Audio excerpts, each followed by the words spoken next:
Hello, everyone. Hello again. Well, this is how we roll. We get kicked out. We get back.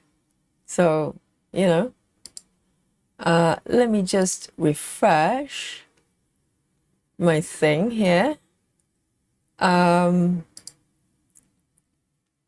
me just make sure that I picked the correct stream. Dear, dear, welcome back, everyone. Yes, Callum says, I bet Yogi hasn't been paying electric bill. Yes. Oh dear. And I don't know. I think sometimes my Wi-Fi, it's got to be my Wi-Fi then.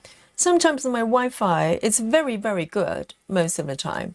But sometimes it's got like a slightly unstable because the connection is not off. The connection is there, but occasionally it is intermittent. It has happened before.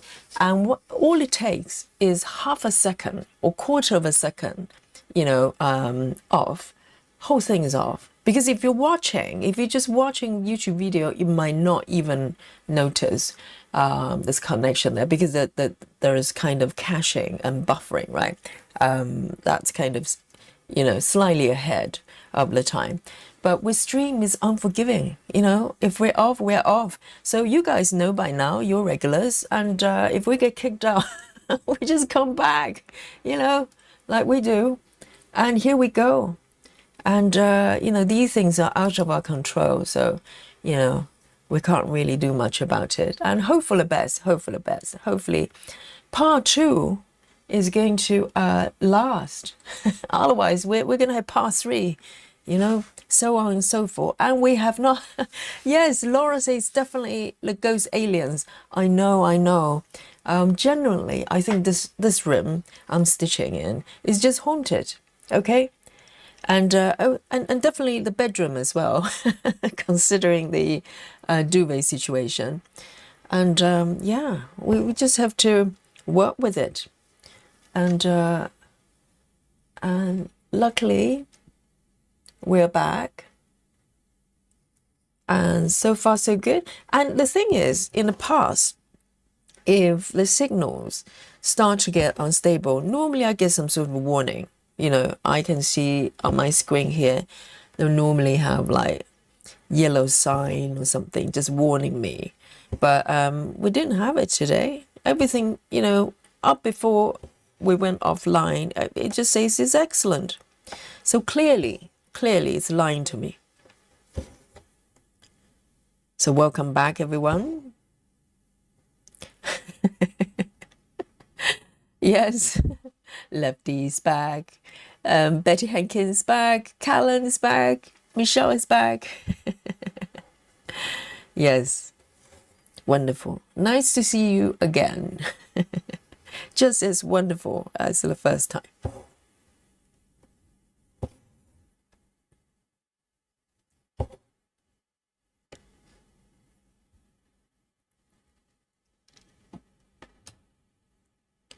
Busy Mom says the ghost probably took your missing floss. Yes, I hope the ghost they're gonna give it back. I need a floss. It's all very well, pranking me. Give it back.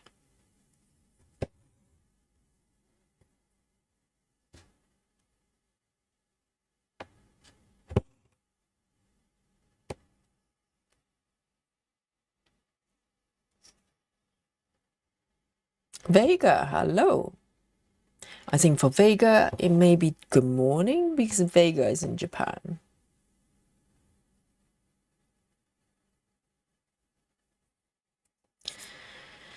Welcome back, guys.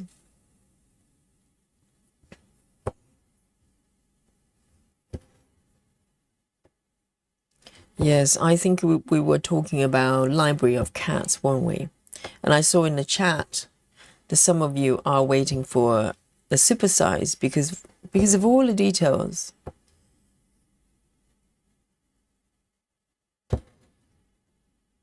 And that makes sense because, you know, it's an epic project anyway. So, you know, some of you probably don't mind going a little bit larger. But from my experience stitching max color, regular size, they tend to come out pretty good. You know, let me just zoom in a little bit more. I want to see a little bit more of the stitches.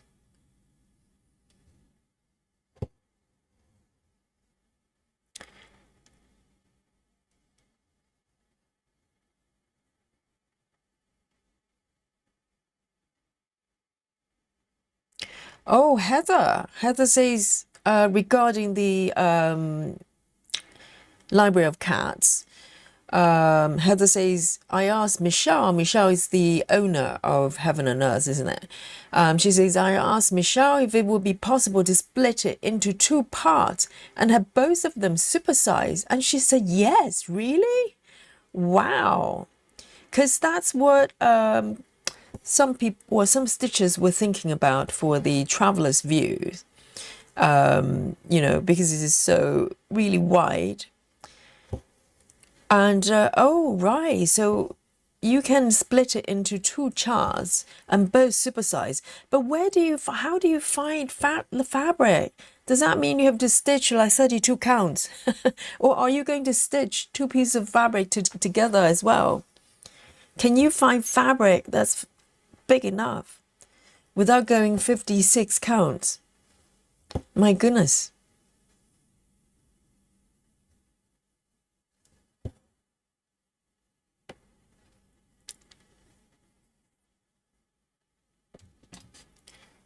But if Michelle says yes, it must be workable, right?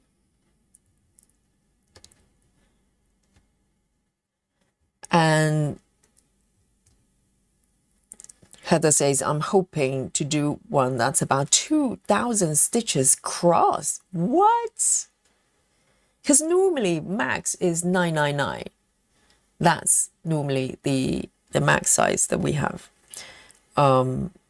That's under 1,000 though. So Heather, well, talking about ambition, right? Of course, why not? Why stitch just, you know, single size? Let's go for double. It's just like the duvet. Single size duvets for losers. Let's go for king size, super king, or Californian king, or is it Alaska king? See, I remember these things.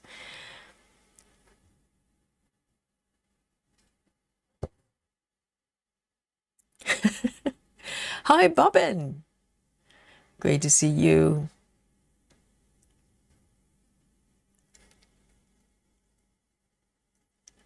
Wow. That's very ambitious, though. That is... Because supersize for most stitchers are, you know, the kind of holy... Well, not quite holy grail for some stitchers anyway.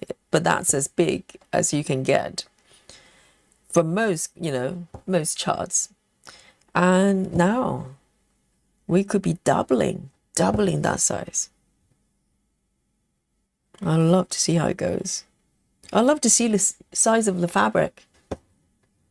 It's super king size.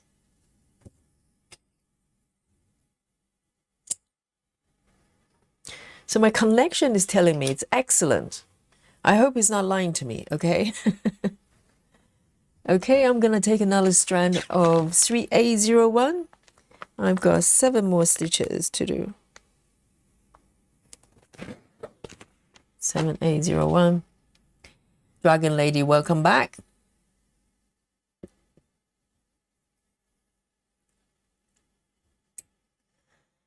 Heather says it's going to be about 50 inches tall on 25 count fabric. And she says I'll be able to stitch it lengthwise on a 2 yard of fabric. So the height, because let me have a look. Because I don't want to show the mock-up because the mock-up is very blurry. So it probably doesn't do it justice. even the markup on Heaven and Earth, they tend to be quite small. So unless somebody has a screenshot from the app, if they have already got the app, but it's kind of slightly landscape, but not as long as not like Traveler's Views, which is very long sideways.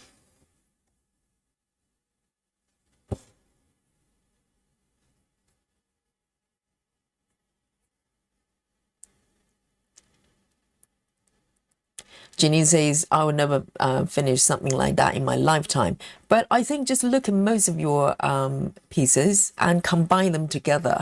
Majority of them, who cares?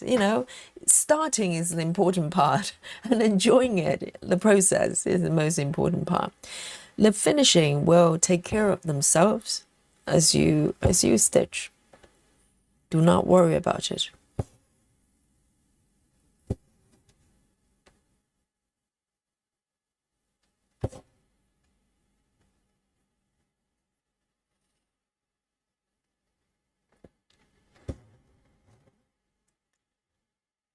And Dragon Lady says, I cooked fajitas for her husband's lunch, and when I came back, all were gone, and Yogi sounded like she were underwater again.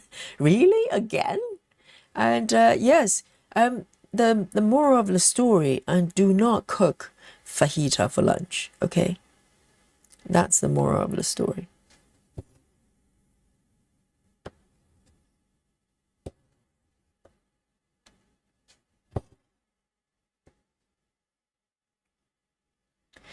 Bobbin says, I got my fabric for the retreat. It's 18 count starting Valentine's Nook by Kim Jacobs. I have that one as part of my whip as well. I have to whisper very quietly. Yes, that piece, I worked on it for a little bit. I have not gone back just yet. So Bobbin's doing it on 18 counts. I'm trying to recall. I think mine was on originally 14 counts. I decided to switch to 20. And I started from the center. I have not gone very far. But I did a mini though. What size are you doing, Bobbin? I've got a mini chart.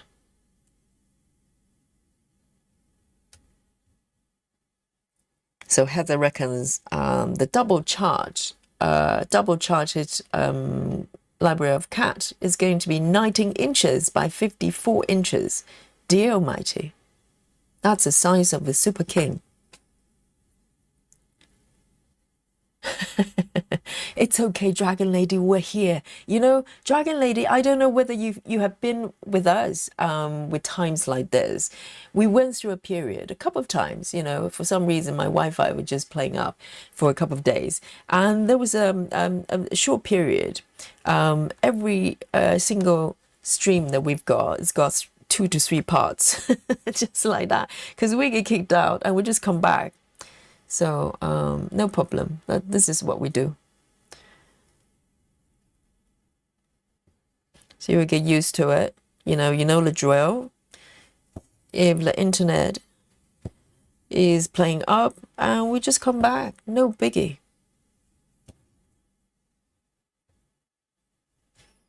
So this one, I've got one more stitch. Because these are the things we have no control over. In terms of Wi-Fi, I've probably got the best service provider in the UK, and the fastest, and that's the best I can do. And if it's playing up, it's playing up.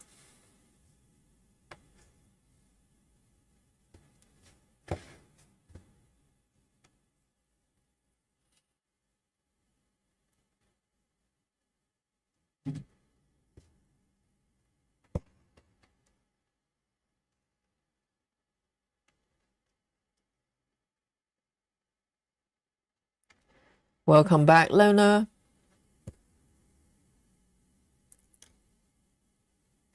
Oh, Dragon Lady, have you started the Mason Romantic, right?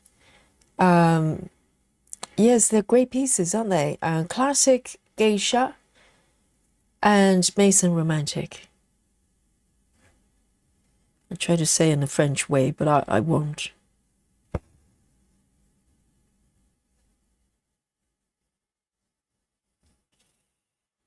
Oh, so Babin's doing regular size of the Valentine's Nook. It's pretty, isn't it? It's a very very romantic, definitely, and also very soft and very pretty piece. I do love it. I'm just wondering whether my 20 count was the right choice, because my fabric is a little bit weird. I don't know what fabric that was. I couldn't find out. It's not Aida. It's not even weave. And it feels a little bit plasticky. I cannot describe it. I can't remember where I got it. But it's possible I might have another restart with that one. I do love that piece. Wonderful. I finished this one as well. Let's see. The next one is a green. 469. 469.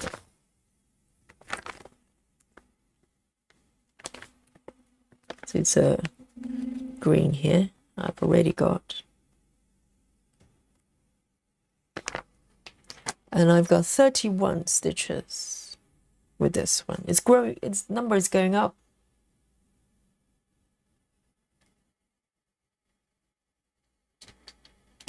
Hi, River. Great to see you. Linda says maybe it's a mothership trying to reach you. Yeah, and failed.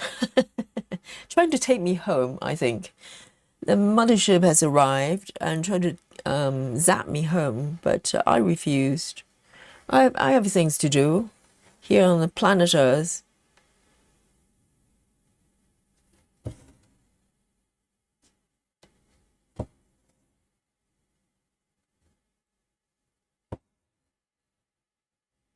Well, this one has got 27 stitches.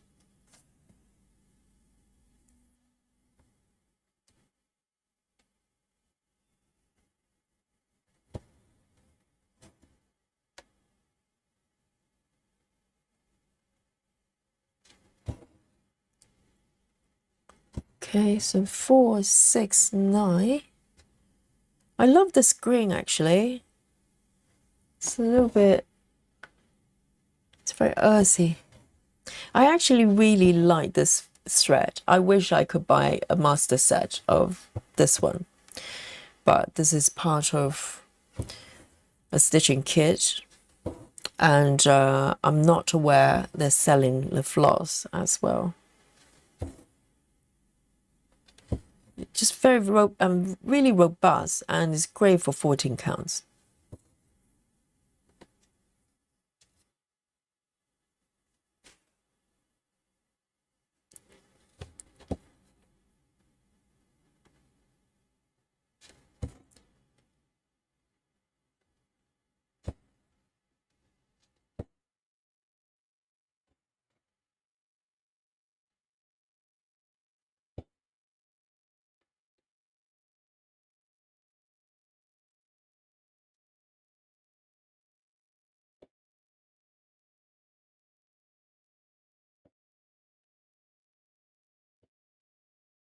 So Heather, are you going to request the double charting? I think it has to be requested. There may be some brave souls who are going to join you.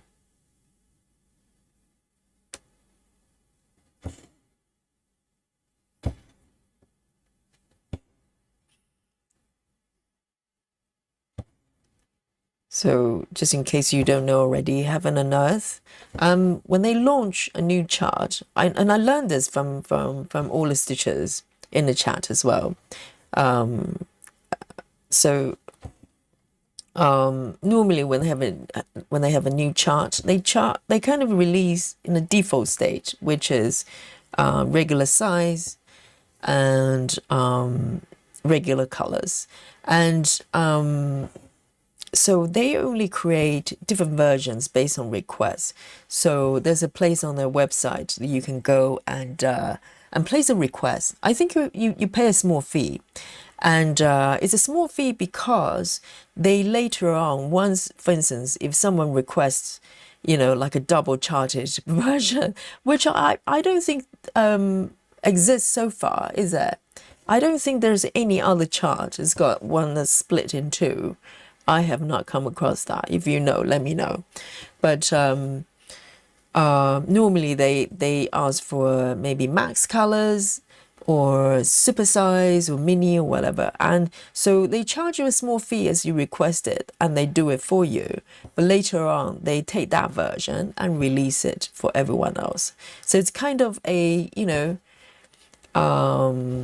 self supported kind of system by the customers. It's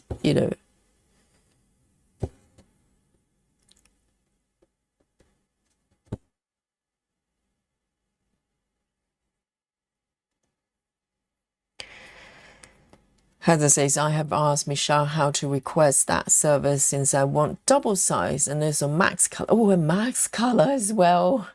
As soon as she tells me what service to request, I'll request it and everyone can stitch it. Wow. I'd love to know what other brave souls actually want to go for it. You might be surprised.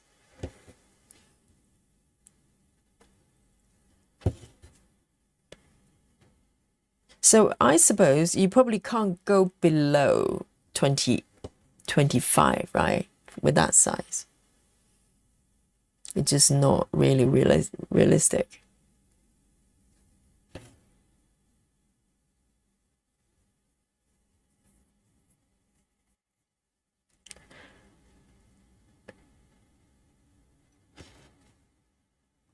Absolutely. It's probably will take some time for Michelle to work out how to do it. I'm not even sure it has been requested before, Heather. But the fact that she said it's doable probably means she knows exactly how to do it.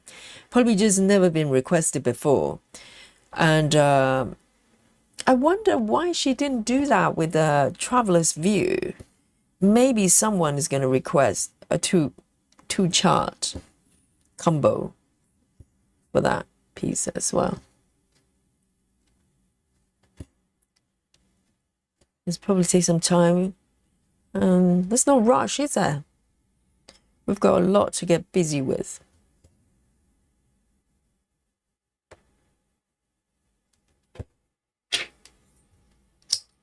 I think, which one is that?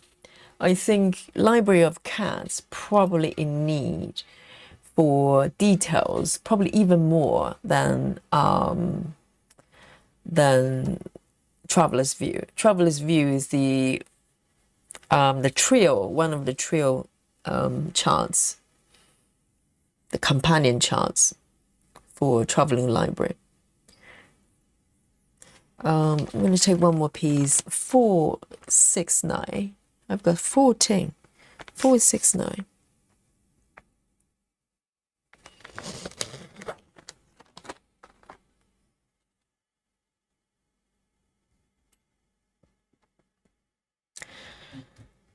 And Heather says some of the other shelves, like the stitching shelf, have supersized quick stitch version. They're right. They're just part of the chart, but they don't combine to make the whole chart. Yes, that's true. Because I have seen a version of quick stitch, big quotation, okay, quick stitch version of the supersize cake shop, which is huge, like 1 million stitches or something. So yes, I think if you just crop out a certain area, you could go quite large in terms of, and quite detailed. But this may be the first time the full-size chart has been split in two and turned into two full-size, or maybe two super-size, right? Two super-size charts. Not even regular size.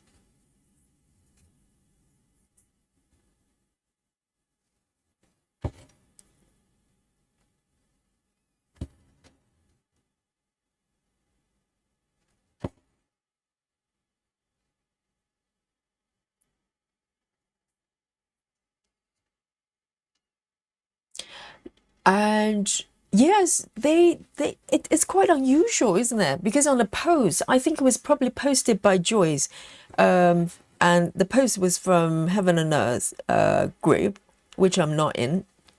But they did make a point of saying the chart is not going to be part of the sale. Have they ever done that before? I wonder. Because always, when there are new charts coming out, surely, very shortly, there will be a big sale to get people from buying. And I think they probably know a lot of people want this chart anyway. So, which is quite unusual they do this.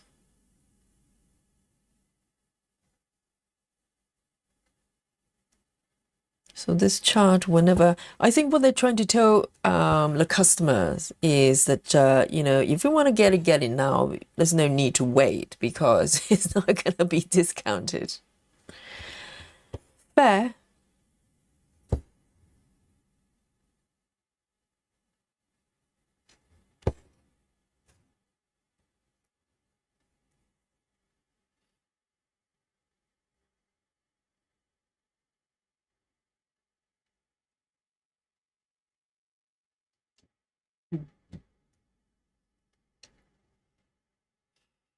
And Heather says, I would guess the combination of the services and the cost for me to charge would be $50 or more, but that's worth it for me because I'll never have to buy another chart. You think that, Heather? Because every single chart, particularly really large one, you think, oh, that's it, I'm done, I'm sorted for life. And on, 3 months later, there's another chart. No problem, Heather. That's okay, I think for now, that would be the chart for Heather. But I'm sure there'll be other ones.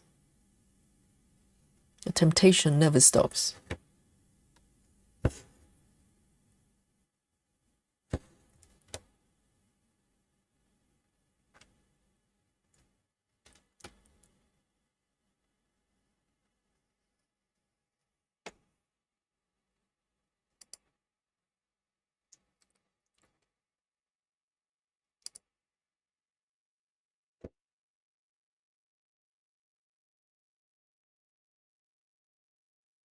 So I've got 9 more stitches to go.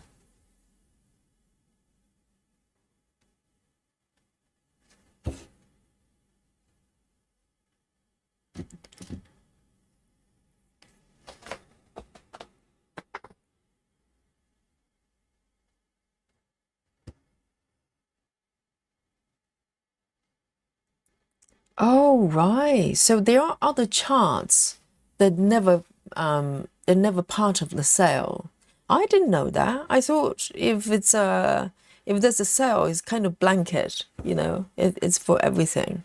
So they have ones they reserved because they know the people will pay for them anyway. Right. Okay. So it's not a first time.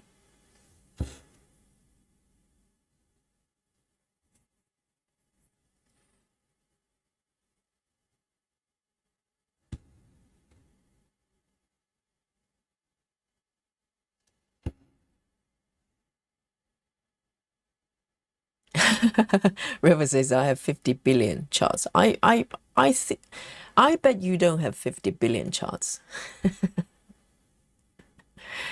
We have to start counting, okay?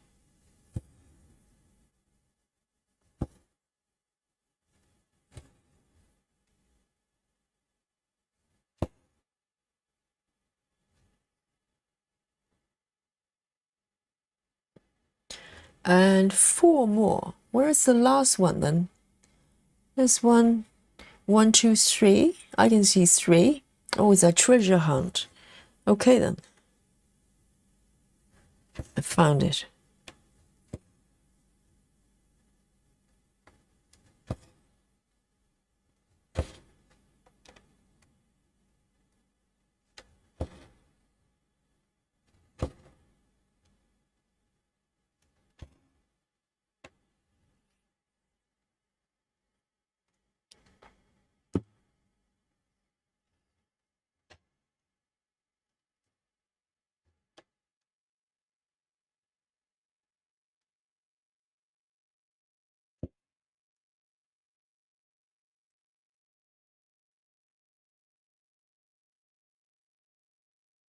Janine says, hey, charts do tend to chart dark.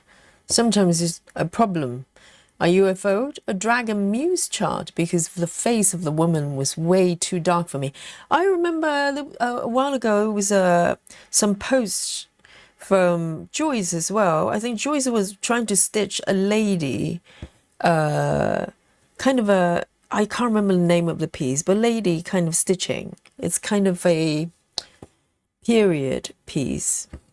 And she was testing stitching the hand to see if, because it looked very dark, apparently, on the mock-up. So she was concerned. And I don't know what happened to that, whether she continued or not.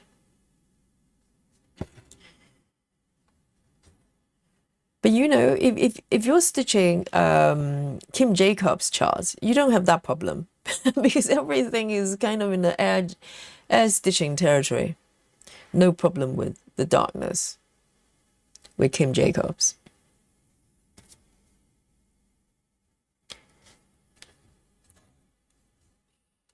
And I think that's probably a kind of an issue with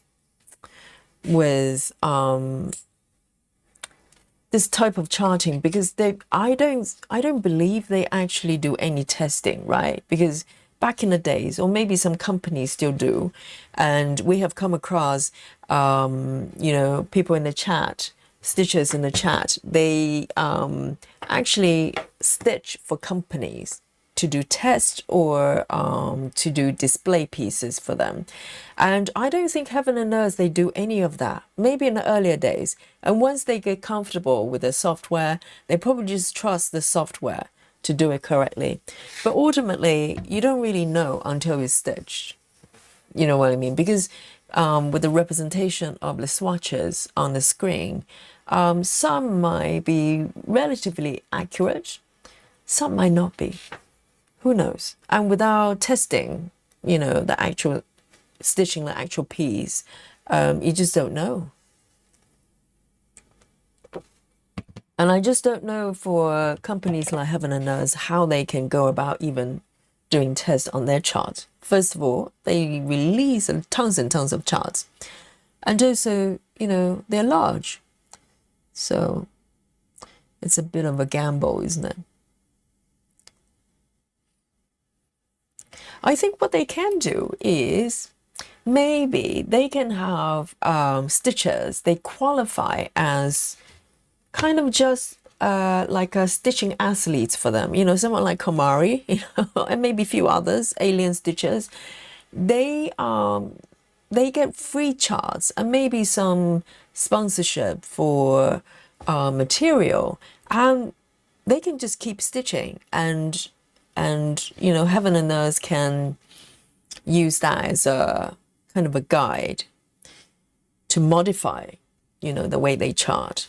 I suppose they probably have access to a lot of people's webs anyway, but not in flesh, not in details, right? Because it's such a great resources to tap in to be able to improve their charting. 3328, 3328.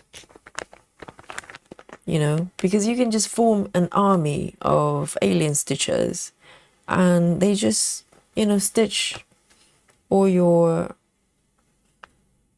charts. 3328.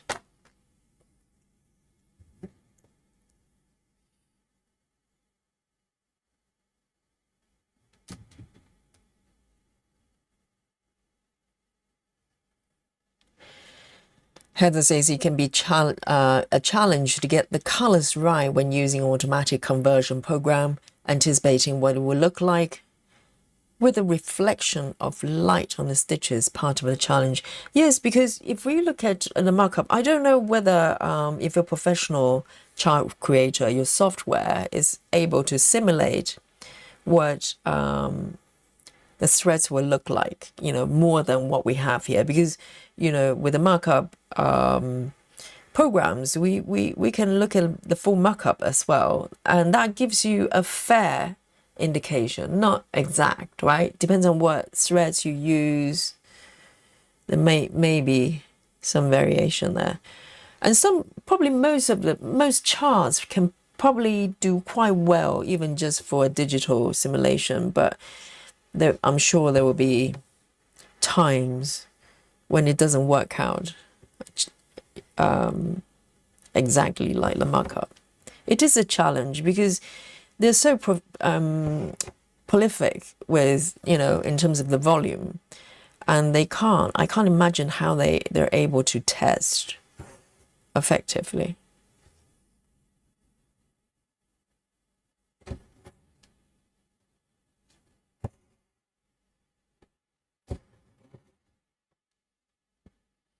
I'm really enjoying this.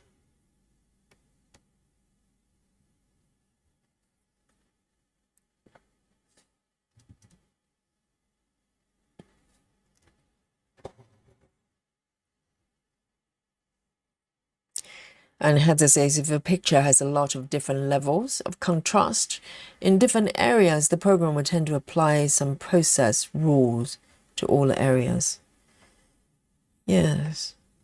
It probably varies from chart to chart because some charts are just more subtle.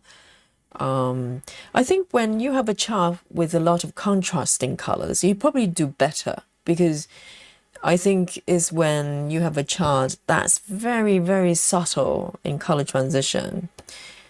It could be more challenging to do because it's more noticeable, if the shading's not right.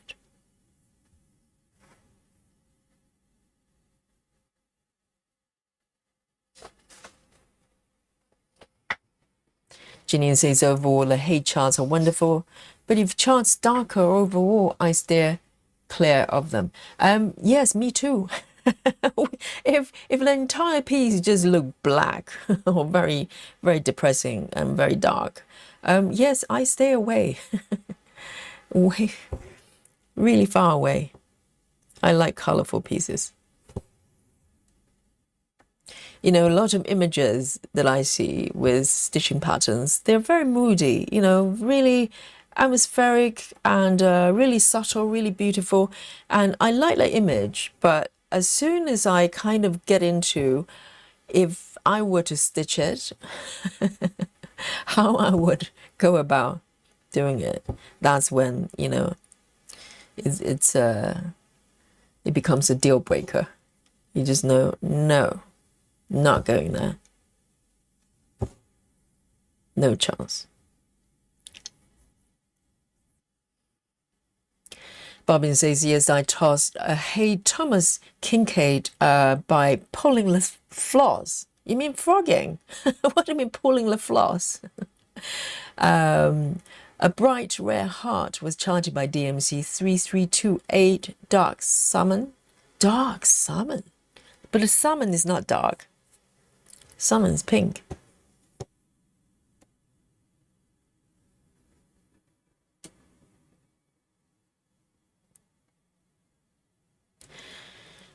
Heather says Sarah, a pain-free craft, does more of the fine-tuning of the different parts of the design than Michelle does. Based on detail she gives in very dark areas. Yes. I think it's down to the chart designer's skill, isn't it? I think the computer probably does a lot of it. I don't know. I'm just guessing.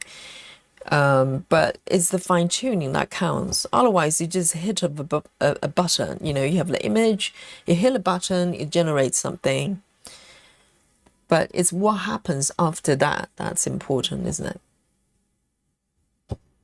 It's down to individual skills.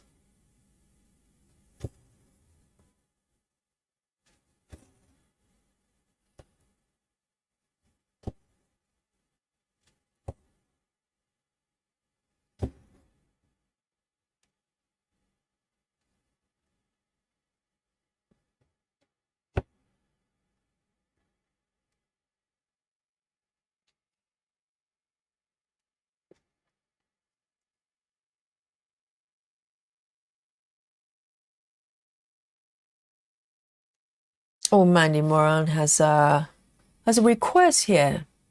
Let's have a look. Mandy says, will anyone be able to help an old lady with no techie knowledge? I have scanned my fancy lady, Bella, Filipina, but I'm not sure how to make a PDF so I can use it either in Pattern Keeper or Saga.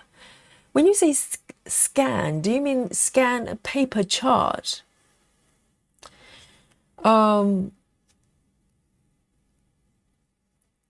So what did you use to scan then, first of all? I think a lot of scanned patterns, so anyone who can help, please chip in. But I'm not sure you can use scanned paper charts with Pattern Keeper. I think you can, but very, very clunky. Saga, no. Saga does not accept paper chart scans. I think Markup RXP can do it modestly well, but it's a very clunky app. So if that's what you're trying to do, that's my interpretation.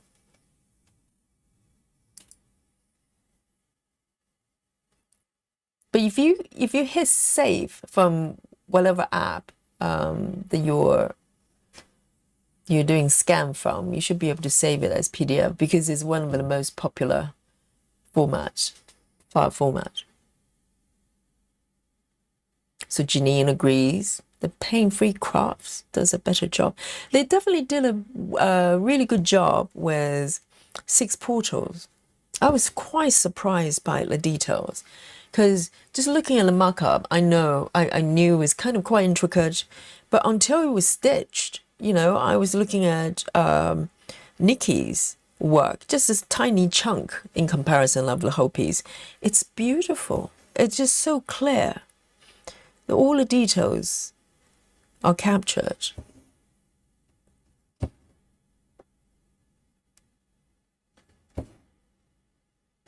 It's very beautiful.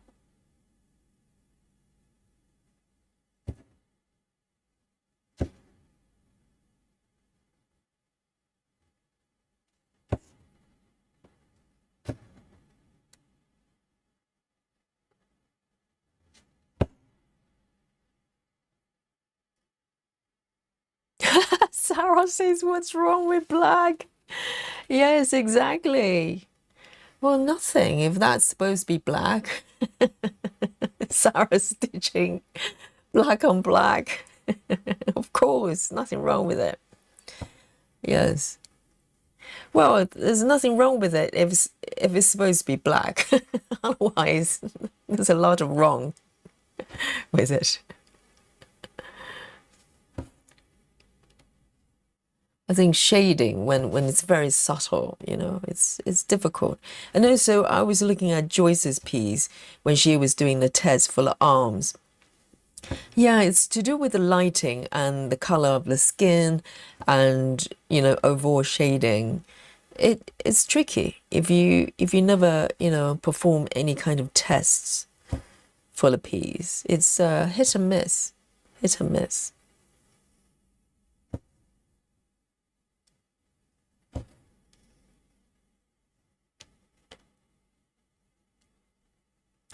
I've got 21 more stitches with this piece. I'm so happy stitching this piece. It's like every time I come back to this piece, I'm just really happy. 3328, 3328.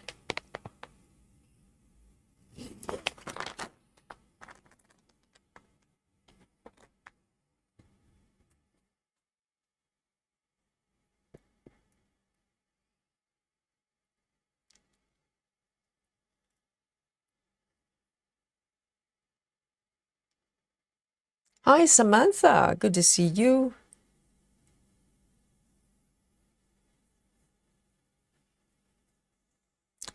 And do we have a new friend? Or have we met before? And Anat? Anat says hello. Say hello to Anat. Anat. I probably butchered that as usual.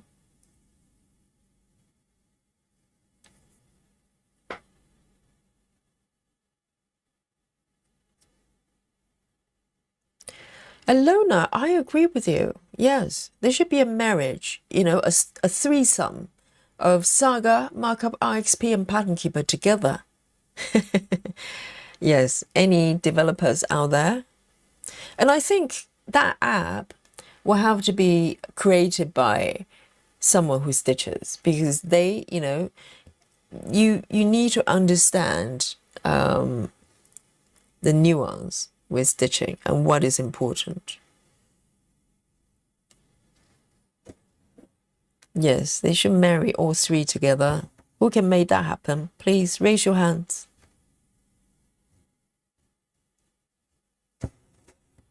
And they need to be available to all platforms, to iOS, to Android, to everything.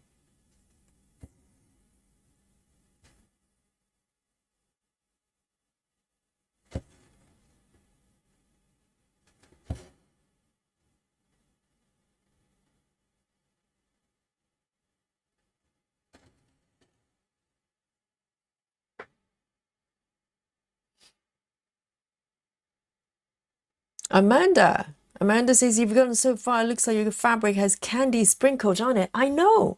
It's like confetti, isn't it? In a real sense. It looks like confetti. I know this is what happens when you do something like Mean to Max. It started off just having this, stitches just scatter everywhere. And it looks like nothing. And before you know it, suddenly the images appear. It's great fun. And this area is definitely very colorful. It didn't look so colorful when I looked at the markup. So this is a very nice surprise.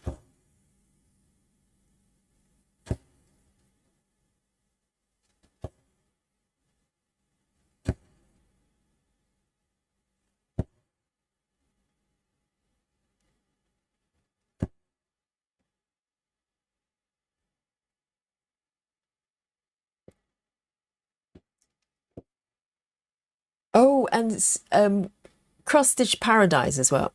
But Lona, I don't know whether you play with cross stitch paradise. It's actually got a lot going on. I think we kind of generally just treat it like a conversion app, but I think it's a markup app in its own right. But I just haven't really spent that much time with it. Most of the times I just use it for conversion, but it's very flexible. You can change the thread numbers, thread swatches, you can change thread names. There's a lot of things you can do that you can't with Saga. So I think, we're kind of treating it a little bit unfairly, just seeing it as a conversion app, but it's probably quite good as a markup tool as well.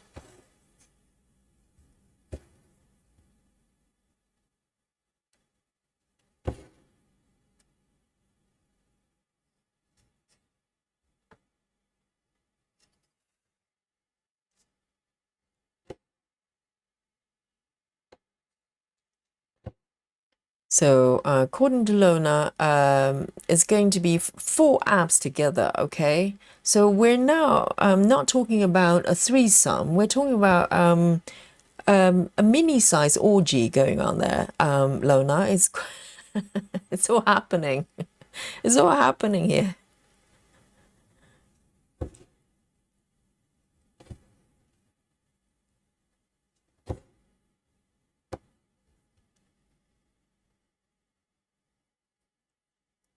Hi, Cassie.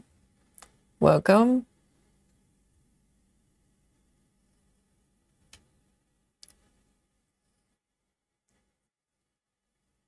Oh, Lona, are you a techie? Are you a developer, Lona? Really? Lona says it's been a long time since I wrote a computer program. When was the last time you wrote one? And what was it?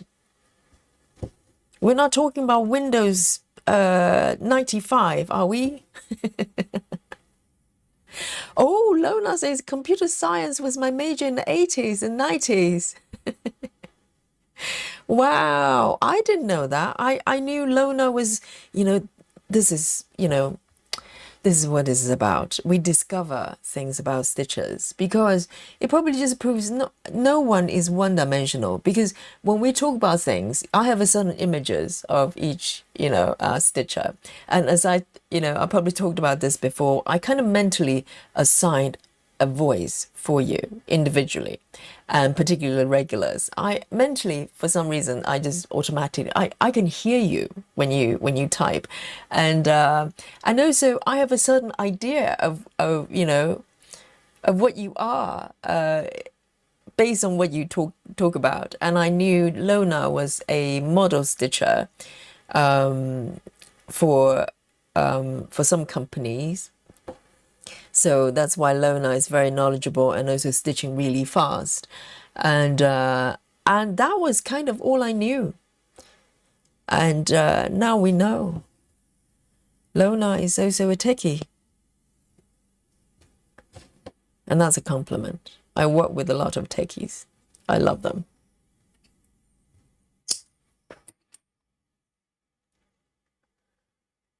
One, two, three. So Lona. Oh, Lona is a little bit of a developer.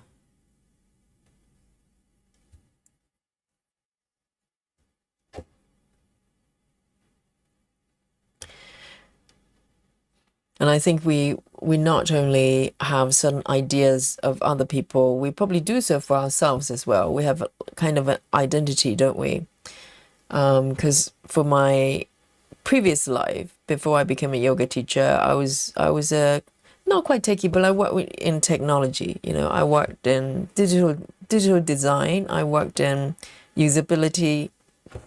So that was kind of very much fused with my own identity, how I saw myself. You know, if people ask me, hey, you know, what do you do? And I go, I'm a designer. I'm a designer. And so when I decided to go and transition into, I need to finish my sentence quicker. When I decided to transition into yoga teaching, no one else judged me, but I did. I kind of went, well, am I a yoga teacher? Surely I'm a designer. And can I teach yoga? Even though I was already teaching yoga, but there's a sense of kind of being an imposter, and you have to convince yourself of sort of your own new identity, even though the job is not your identity, but somehow it's kind of all fused into how you see yourself. But ultimately, it's just a job, isn't it? But of course, what you choose to do with your life is a reflection of you, for sure. But it's not you, ultimately. But I remember I was, you know, mentally struggling, trying to convince myself that now I teach yoga. 3 more stitches, 3 more stitches. And Lona says, I wrote programs, the basic assembler, RPG, and COBOL. I don't understand half of them. When you say basic, do you mean like a basic? Like, probably, are we talking about Windows 3328? I'm going to take one strand. Because basic is a programming language, isn't it? Assembler, I have no idea. RPG is game. So the only RPG I know is role-playing game. But I'm sure that's not what you meant. And COBOL, no clue. Wow.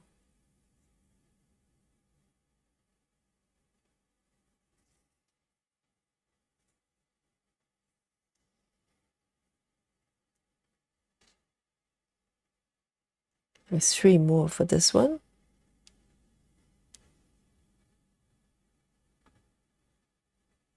Oh, so pretty. Look at this.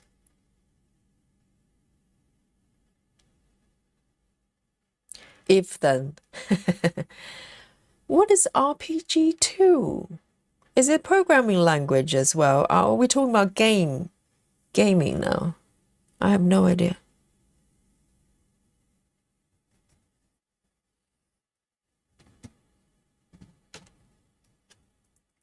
But I think, programming languages they change a lot, don't they? Depends on what it is.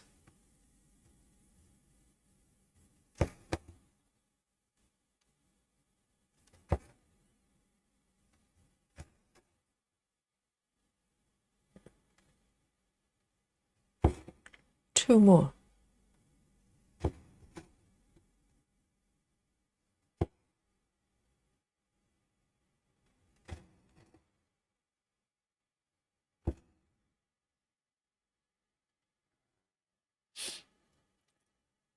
Grace Houston says that's how I feel about becoming a senior.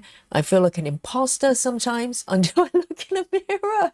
Well, but age is a construct. The numbers are construct. Imposter.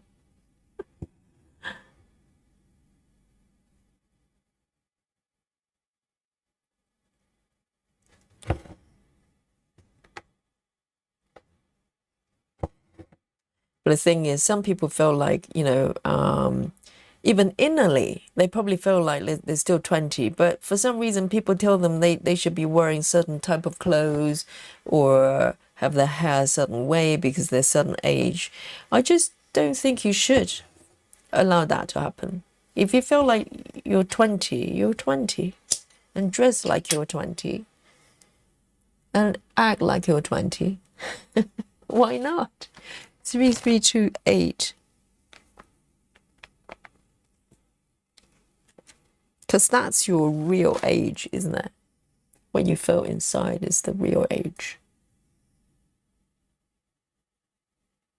Oh, so RPG2 is a programming language. I've never heard of that.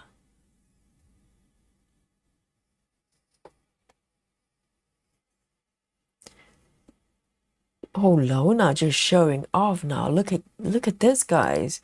Lona says I've also designed in VR HTML. What's VR HTML?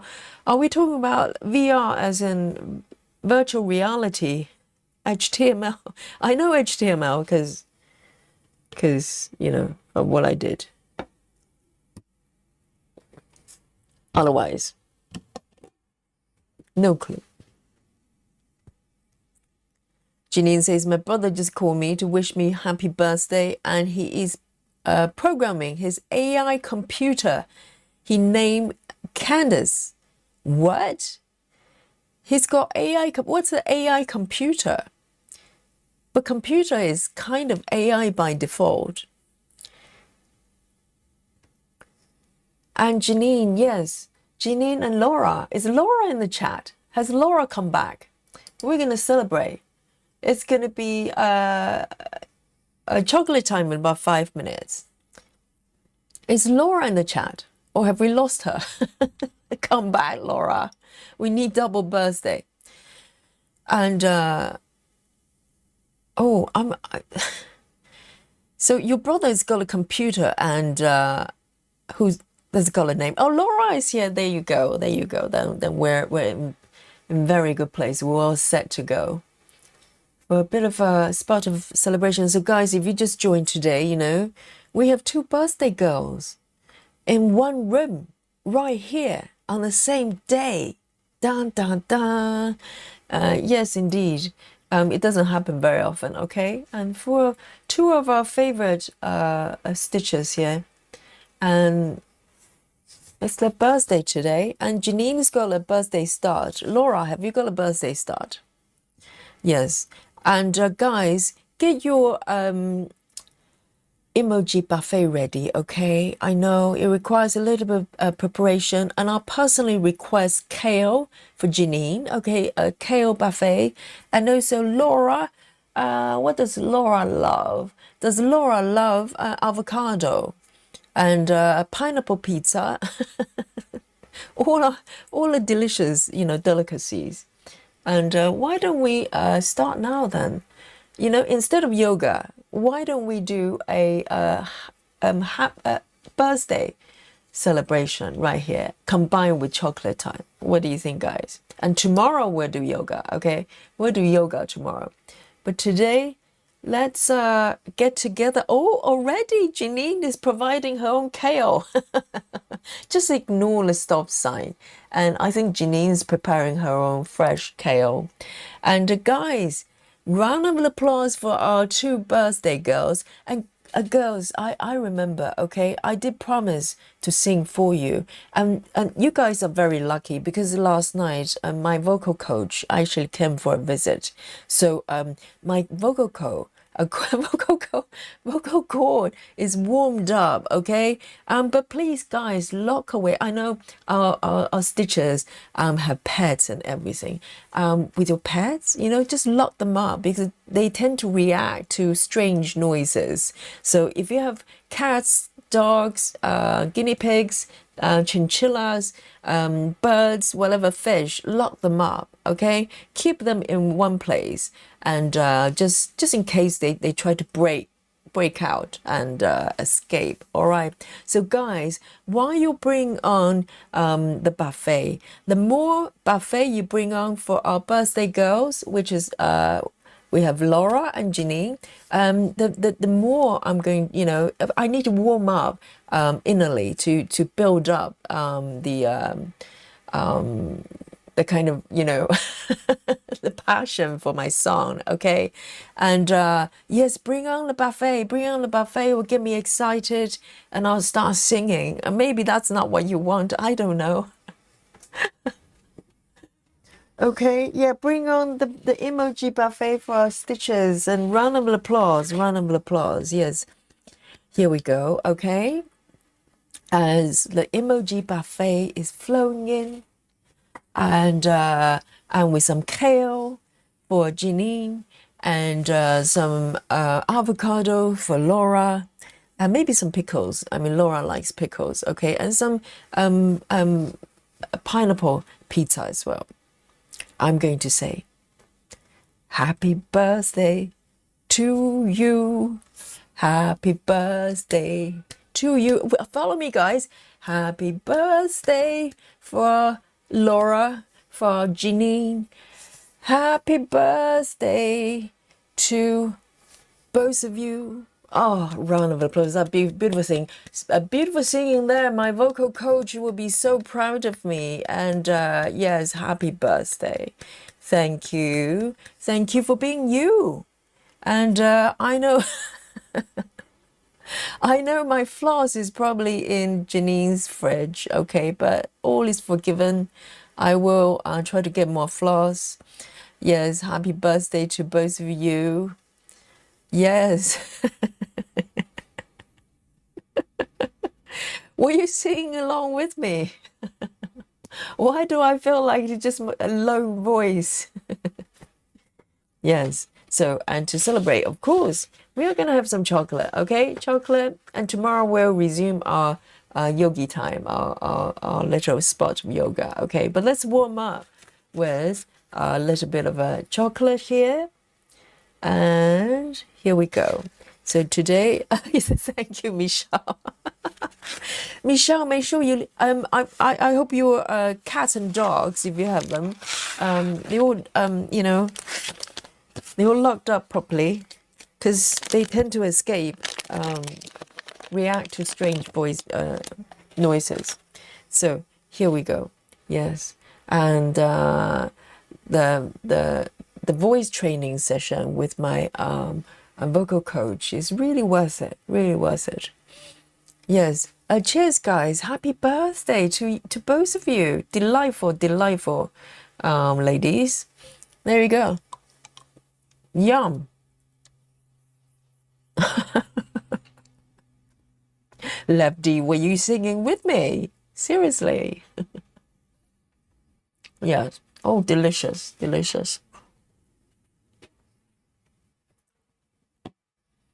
Yes. And Laura, have you got a birthday start as well? you know? Not that you need excuses.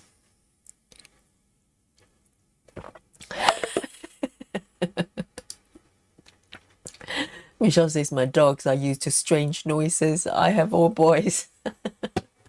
Good, good, good. Yes, I think the best way to prepare them is to occasionally expose them to weird noises so they get used to it, you know?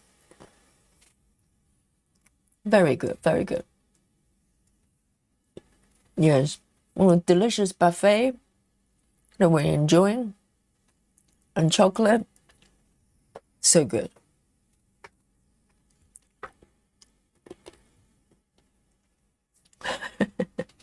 Amanda,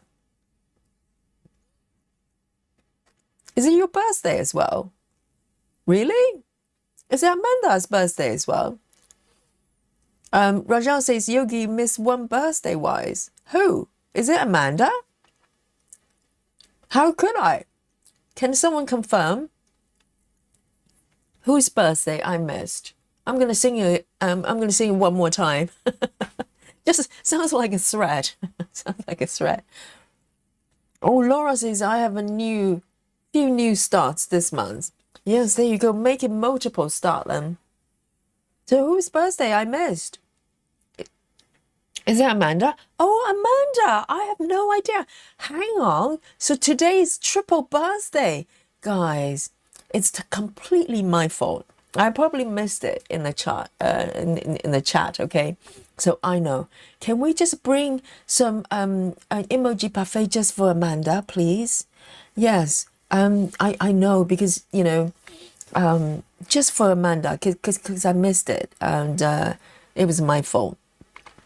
Okay, so Amanda, this is for you, okay? Happy birthday to you. You have to suffer twice and blame Amanda, okay? Happy birthday to you. Happy birthday to Amanda. How could I miss it? And happy birthday to you. Yes, Amanda is our the recent addition, and you know, what a great spirit. So happy birthday, and this is for you. This is how we celebrate in this group. Okay, so well done. Sorry, I missed it. Anyone else? Anyone else? Today is just a great day as a birthday. You know, everybody's birthday is today. Wonderful. It's a special day. We had double birthdays before. We never had triple. So this is wonderful. Yeah. Oh, emoji buffet everywhere. Today's a feast. And let me have this piece of chocolate for you, all of you. And whoever is lurking, you know, if this is your birthday, happy birthday. Thank you, Lona.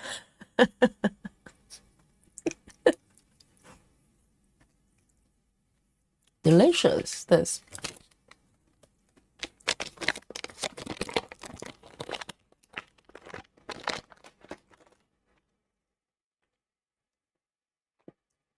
I need to give my vocal coach a raise, okay?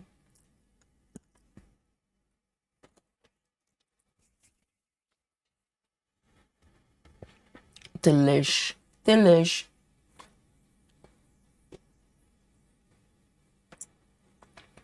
Yeah, triple birthday. How's that?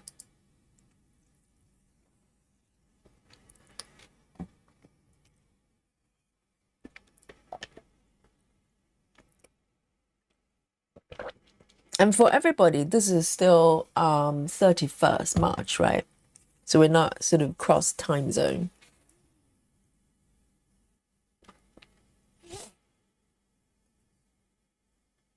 Yes, chocolate time, Lizzie. Are you having your chocolate? It's mandatory. Snacking is mandatory. Very nice.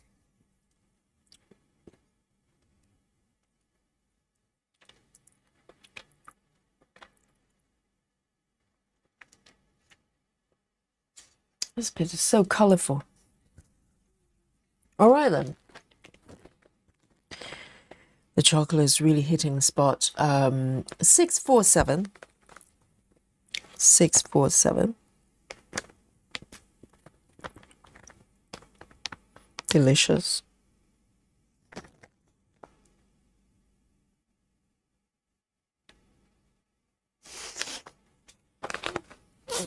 So I've got 50 stitches. In that case, I am going to take 2 strands. Lona says, Yogi, I hope you sing for me on my birthday too. So Lona is not put off by my beautiful singing. Amazing, Lona, you're brave. When is your birthday? Very good.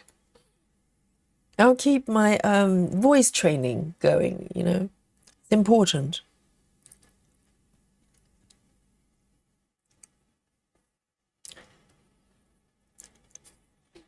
I'm going to have one more piece of chocolate because it's so good.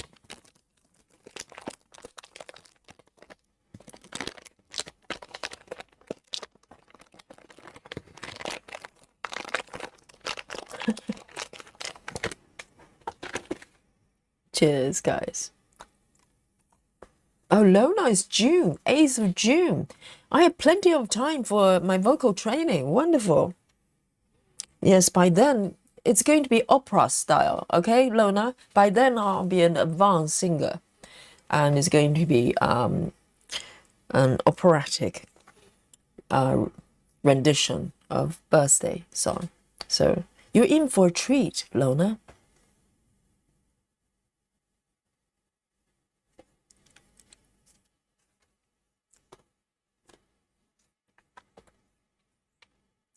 So Laura is having a lemon meringue tart instead of chocolate. Wow, that's fancy. That sounds nice.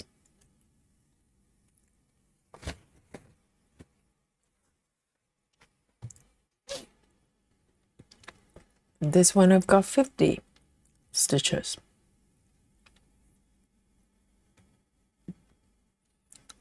Ginny says you deserve another piece of chocolate with all that singing. I know. It was quite vigorous. I probably burned about 7 calories just singing the birthday song twice.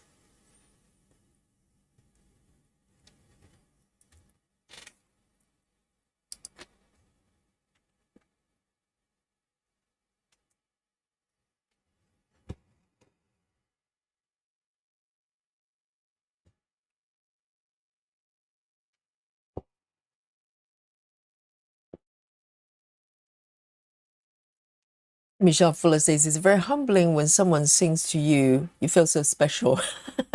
I hope that was the case. I hope that was the case. You know, hopefully all the pets in the house, they weren't trying to escape or anything. That'd be a little bit rude.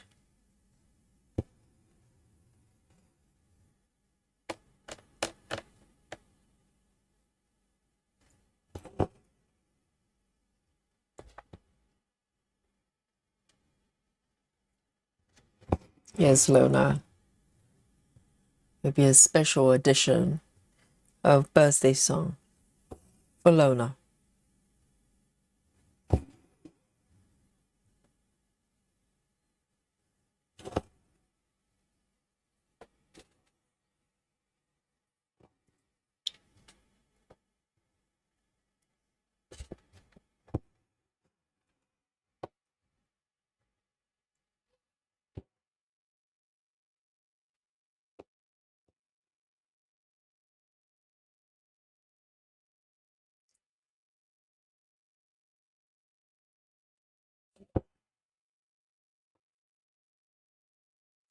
No spooky bingo today just yet. 647. Today must be a really good day. Well, every day is a good day.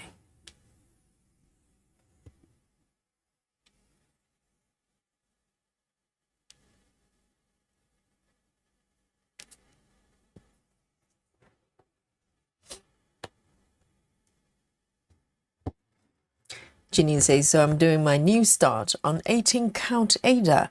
And I watched it like you did, Yogi, and it made a great difference. Yes. I think with Ada, if you ever come across sort of like a cardboard style Ada, just wash it.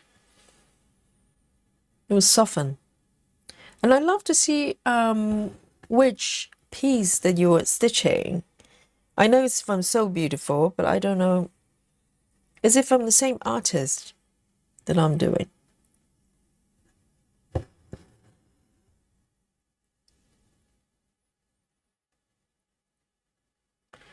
One, two.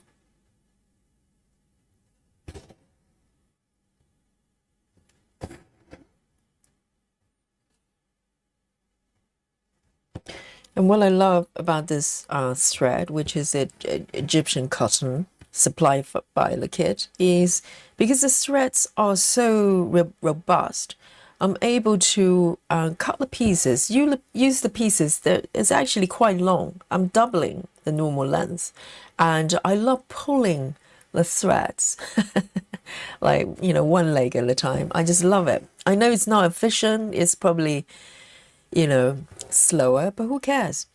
And I love it. But if I try to do this with CXC, for instance, the threads might fray a little bit, or even with DMC, the thread will start to curl up. But with this one, it's perfectly fine.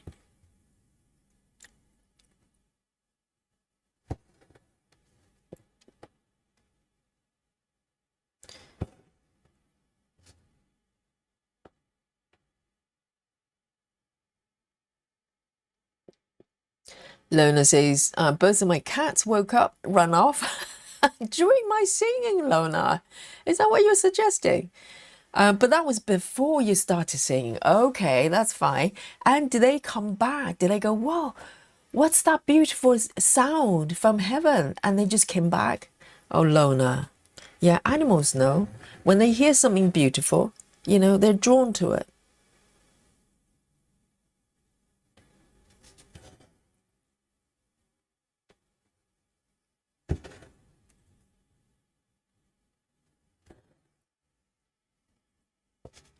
Oh, so Janine has posted it on the Facebook group, the same artist as mine.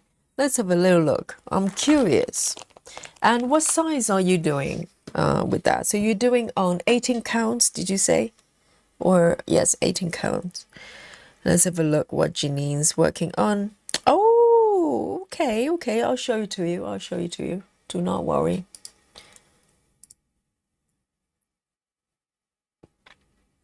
So this is on our Facebook group. This is Janine's piece. Very nice. Oh, so there's a lady then. Hang on, let me just make it brighter. Yes. So this is the piece. So this is from the same artist. Okay. Very nice. It's going to be confetti heaven or hell, Janine. Are you ready? Yeah, just looking at that, you just know. You don't have to guess. And this is the regular size, I'm guessing. I'm doing a mini with the festive seashore, but the other one, I'm doing the max color, max size. So this one's 400 by 400, 150. Right. Very nice. This is going to be so pretty. Just look at, if I zoom in, you can just see the color transition there. Very nice, Janine. I like it. I think the one, I should show it to you. So that one was Janine's birthday start. I will show you because I've got it here as a mock-up. So you can actually see the mock-up. Let me just show you there. Let me find it.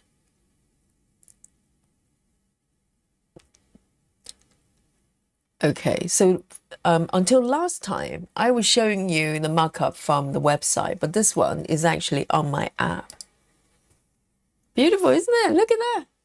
And this is a little bit bigger than Janine's. This one is 600 by 600. So this is the largest they've got. And the number of colors, I think it's 170. Let me check. 179, so nearly 180. This is what I'm going to be stitching. Well, I kept saying that this was going to be the next one, but I ended up starting a new start for the 14 count, you know, the festive seashore, but, or seascape, festive seascape. And, but this one is called, what is it called? Fusion, something fusion. So it's from the same artist as Janine's piece. It's gorgeous, isn't it? Isn't it? Lona says, Yogi, that's gorgeous. Absolutely confetti hell. I know. And I think that's what people say about Stitches So Beautiful's pieces, even mini. So even the one I'm stitching for the 14 count, okay, generally so far from the corner that I'm starting from, it's not too bad, but already I've noticed a lot of very kind of just single stitches there for no reason, that kind of situation. So yes, it's gorgeous, isn't it? I'm so happy there's so many beautiful pieces that, you know, it's been charted and, you know, from different companies. So you get to sort of experience different type of, you know, charting, stitching experience.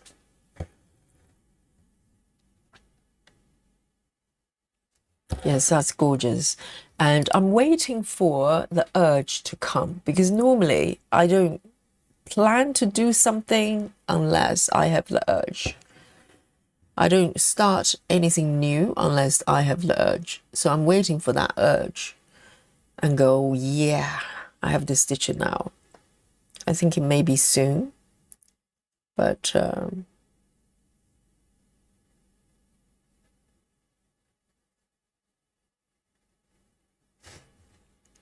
let me see over here.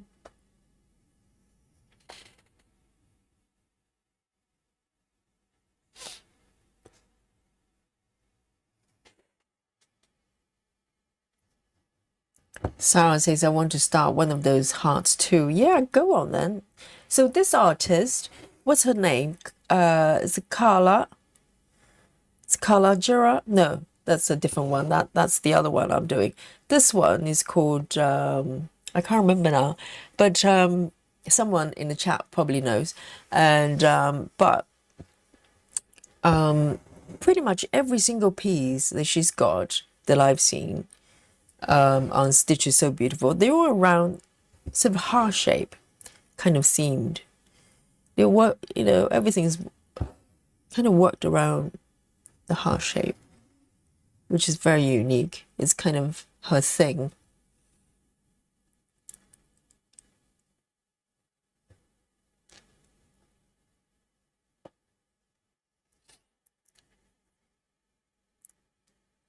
Hi, Ruth. Hello. Ruth says, hello, everyone. Watch replay from 2 days ago and chat was discussing trimming. Yes, I think we did. I'm trying to recall. Yes, we did. Why not run a thread under your stitches on the front instead of laying the thread and stitch over it? What do you mean on the front? So trimming, okay, so Ruth is talking about something that we talked about a few streams ago, maybe more than 2 days. But trimming, if I remember correctly, is a technique that you do when you want the stitches to be fuller. Is that correct? I think that's what it is. So you can make it fuller by laying under 1 or 2 threads under your stitches, depending on what fabric count you're doing, and then stitch over it. But the question I had in my mind is, well, what color do you use? You know, with some charts, it might work well, but for this type of charts, you know, full coverage, it's going to be very tricky because you're running across so many different colors in a very short space of time. So, and I don't know what you mean by laying the thread on the front though.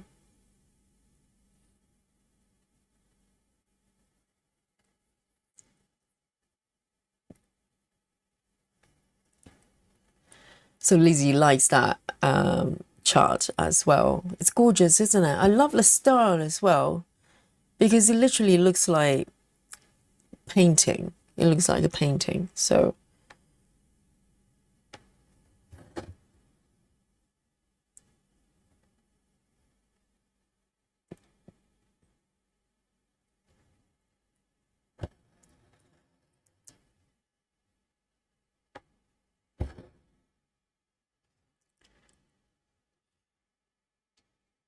yes, it's really colorful. I think you're probably not going to get bored with the colors. No block stitching there. Susan says, what count would you do, Yogi? I have not decided, but I doubt it's going to be lower count. I think that piece, I'll probably do it. I don't know. It could be 25. I don't think I'll go up to 28 because currently I'm really into 25. So it's going to be a kind of last minute decision, I think.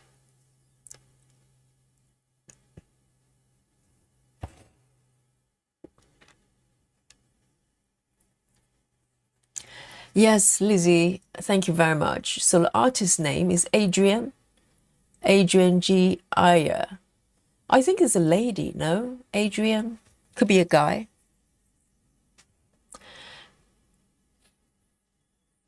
Hi, Rose. Reporting from what club? Oh, Rose. Thank you for joining in. Thank you for saying hello.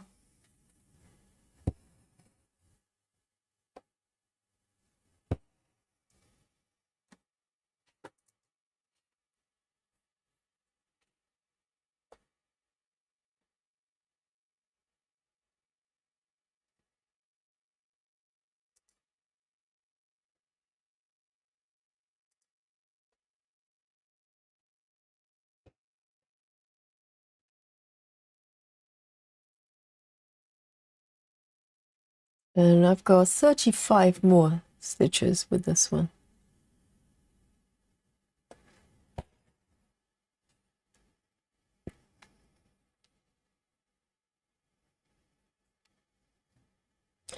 Yes, Janine, I agree. I mean, when I first went to the website, Stitch is So Beautiful, and browsed, I noticed a lot of faces and I kind of dismissed it. That was the first time I went to the website because I saw a lot of kind of portrait. Even though they're really beautiful, I tend not to stitch people's faces or human figures. So I kind of walked away thinking that's not for me. But I'm glad that I went back and looked a little bit more. And they do have a very diverse style of charts.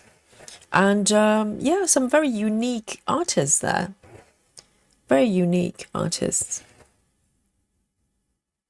And I think they're charting really, really well. So, you know, it's just a different experience.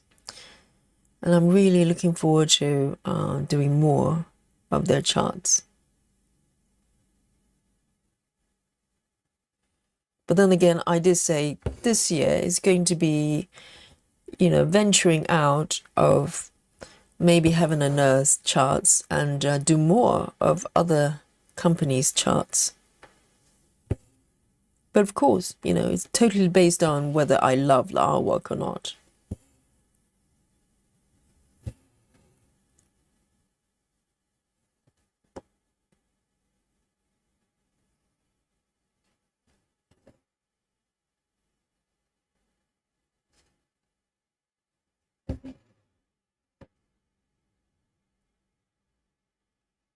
One, two, three. Okay. That's so beautiful.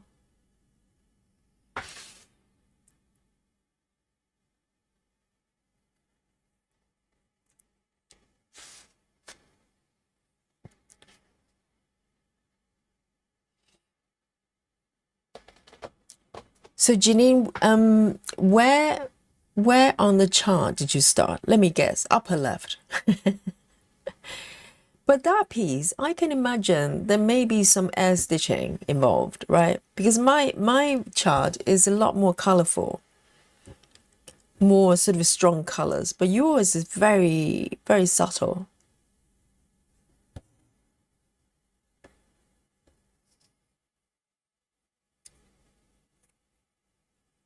Callum says, are you referring to crouching stitch? Oh, crouching is a different technique, I think. Crouching is not cross stitching, is it? Crouching is kind of, you have a piece of thread, and then you kind of tuck it down to make different shapes, quite often being used for lettering, you know, like writings and stuff. But tramming is actually cross stitching, but in order to, because sometimes you can see the fabric, can't you? And maybe there are times you just want it to be totally covered. Then, for instance, with red, you probably lay one or two threads of the same colors underneath and stitch over it to create more fullness for the stitches.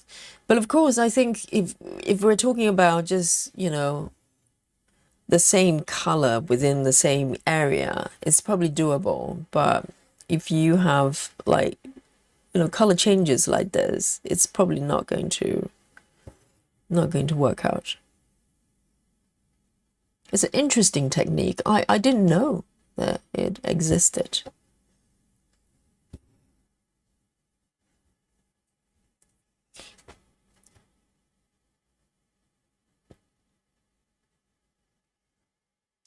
Callum says a crouching stitch is an embroidery technique that secure a thick texture. Yes, I think I've done it before. I can't remember when that was because it sounds very familiar. Yes, but it's a little bit different. A little bit different. Sarah says cross stitch for everyone has some pretty charts as well. Is it a company name? Cross stitch for everyone. I'm not familiar with it. I've discovered so many companies since I started streaming with you guys.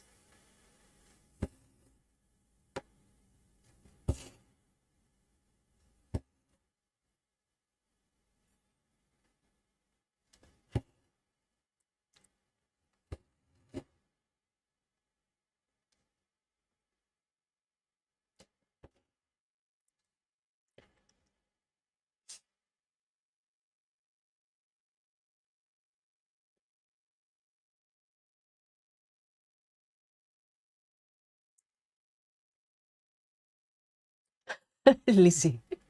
Lizzie says, I love faces and humans. Even the news does make me despair for humanity. Well, the trick is, Lizzie, just don't watch it. Don't watch the news. I don't. I'm very happy.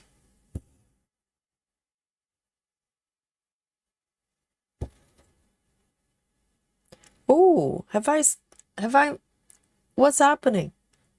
What? Okay, we're still online, first of all. The audio is still there. Is it my stitching? Oh, Lynn says, Yogi, the last row on the large red. What's up? What's large red? What are we talking about? The last row? Are we talking about here?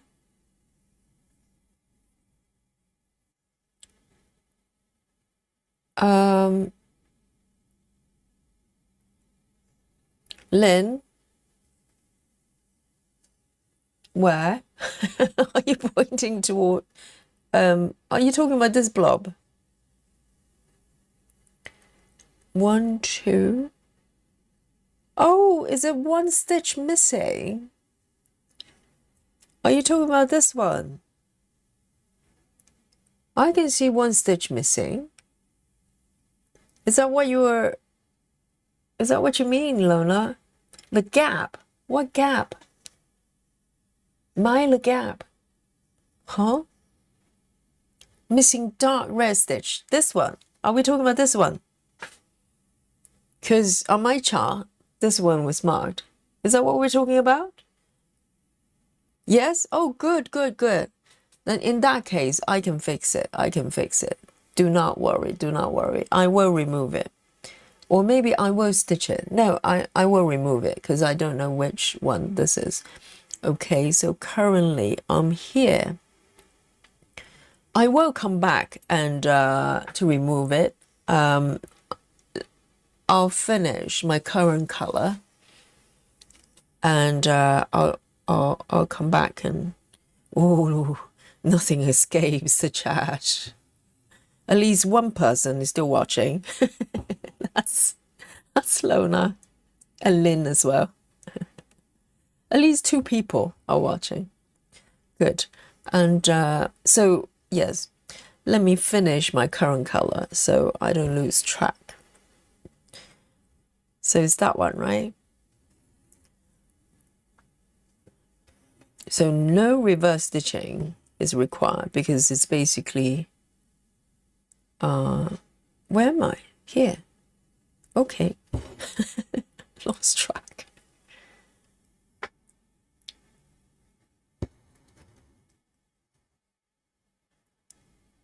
So maybe I'll find out what color it is and I'll just stitch it. I probably just missed it.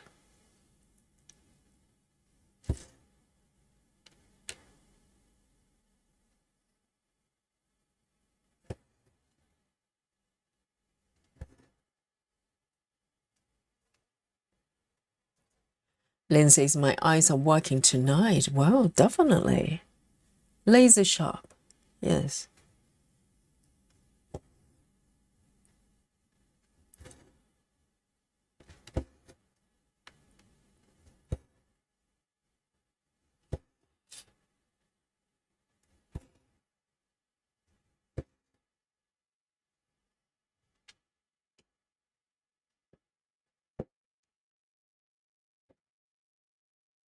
Okay, I've got 19 stitches.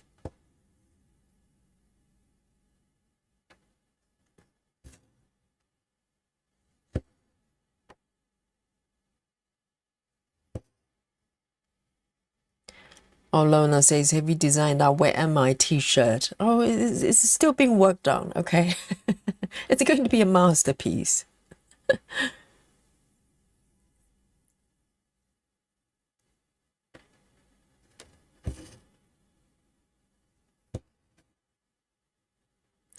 Hello, Maddie. Maddie says, I'm back working on the bear. How far are you with the bear? Because the last time I saw, the head was there. I don't know what happened to the rest of the body.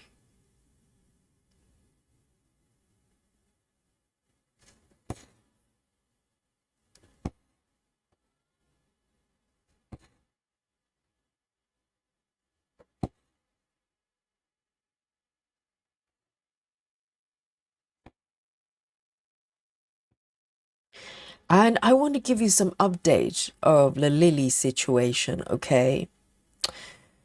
So, the Lily situation, I'm giving Lily the food again, okay? I have promised myself not to do it. And I've been going back and forth for a little bit because I just heard Lily's just meowing outside. And that reminded me. So what happened was my neighbors, I told you that because Lily is very vocal. Oh, what happened there? Have I got it wrong again? Where am I? Oh dear. Where is this? Who am I? Have I? No, really? Lona says you put in those last 2 stitches in the wrong place. Really? Which 2? Let me revert my chart. Let me check. Hang on. All right, everything's under control, okay? 1, 2. That's correct. Oh, okay.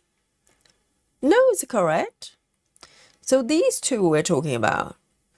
Or we're talking about these 2. Ah, are you talking about these 2? These 2. Yes? Oh, okay, okay. Reverse stitching coming up. Okay, that's okay. It's about time that we demonstrate the reverse stitching technique for everyone. Okay, look at this. So the reverse stitching can only happen if you have not cut off the piece just yet. Okay, so we're not in a frogging situation just yet. Okay, anyone sort of mentioning the F word will be banned from the chat. Okay, and now is reverse stitching. Okay, I can reverse all my way back, and it's very easy to reverse on 14 counts. That's the beauty of 14 counts. Look at this. Look at this, unlike 28, which is only half the size.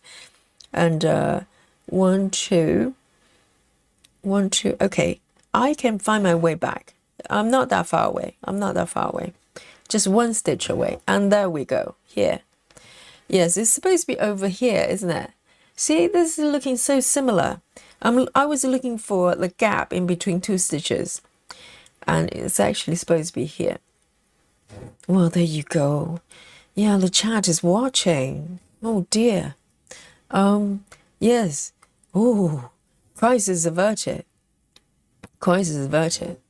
And am I correct? It's supposed to be here, right? Oh, there you go. I was just bragging, saying that, oh, 5x5 gridding is, saving me from reverse stitching a lot. I speak too soon. All right. But I was talking about Lily, so I got distracted.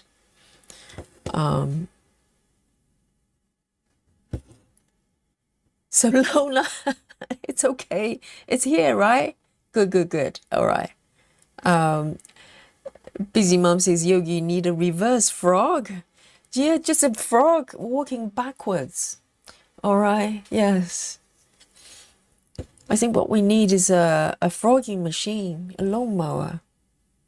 I've been requesting it for ages now. Engineers, please get to work. Forget about, space shuttle. Forget about humanity moving to Mars. Focus on important things. We need a frog machine. And that, right? Am I correct now? I'm correct. Yes, all good.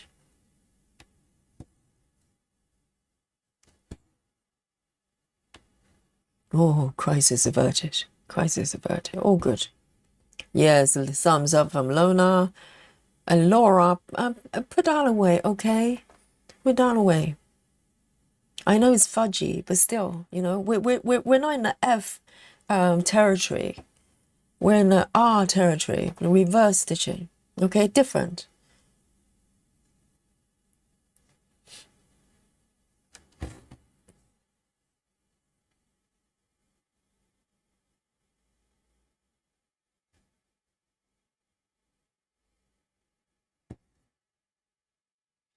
And yes, I was talking about Lily, okay? So personally, I blame Lily for distracting me. So the Lily situation, we're back on Yogi giving Lily food, okay? Because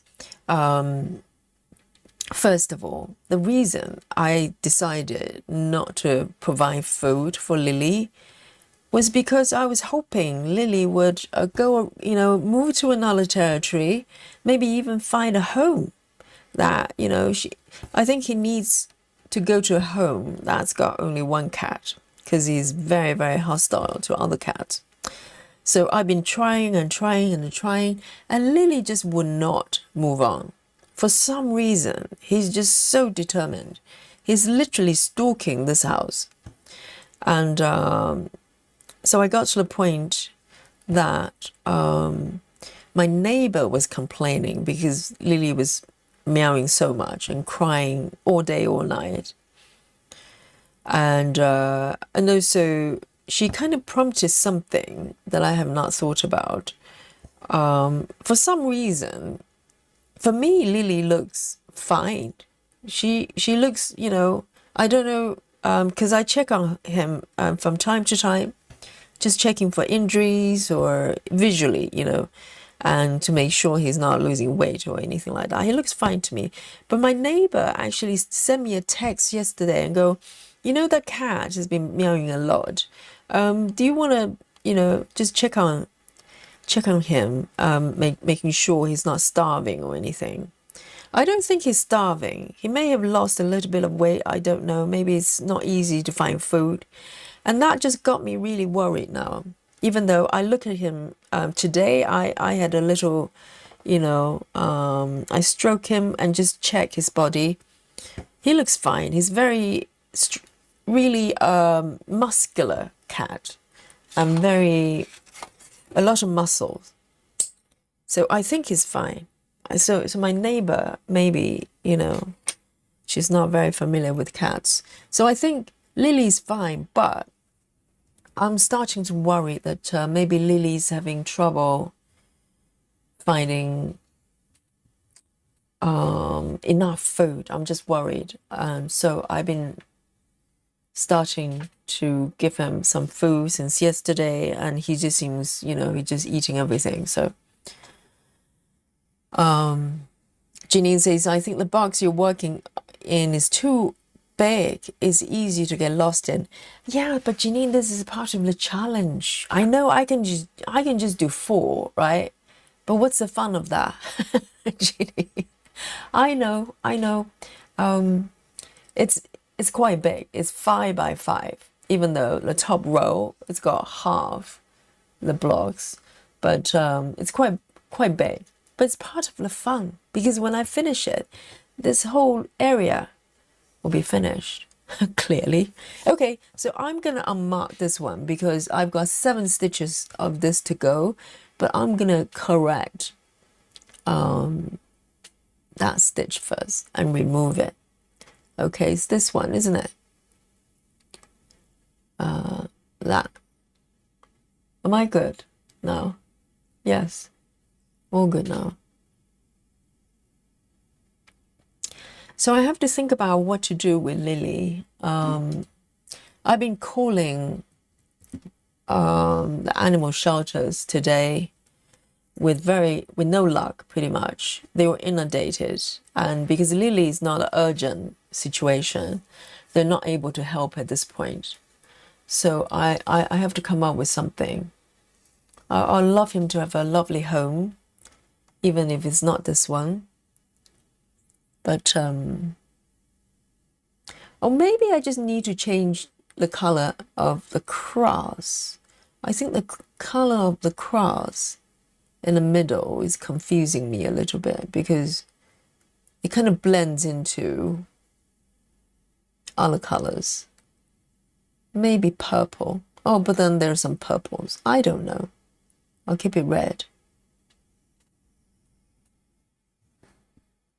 Janine says, I think you should do 3 by 3. How dare you, Janine? Do you think I'm a 3 by 3 person? I think I'm a 5 by 5 person. Okay, look at this. 1, 2, 3, 4, 5. 1, 2, 3, 4, 5. I'm a 5 by 5 person, Janine. Speak for yourself. 3 by 3. Oh, that's for amateurs. Look at this. The tiny little area there. I'm 5 by 5, all right? Let me check. So I've got 1 stitch to do, which is this one. Okay, I missed this one, which is 355. 355. Just 1 stitch. No problem.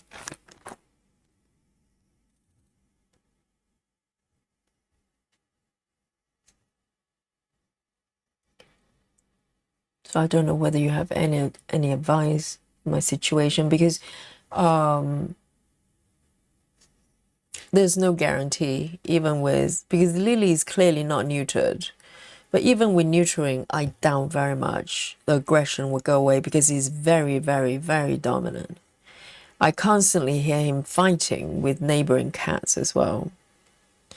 And Dolly's terrified of him, so it will not be fair to take Lily in. But I just want to keep him in a good condition, you know. And maybe in the meantime, try to find a place for him.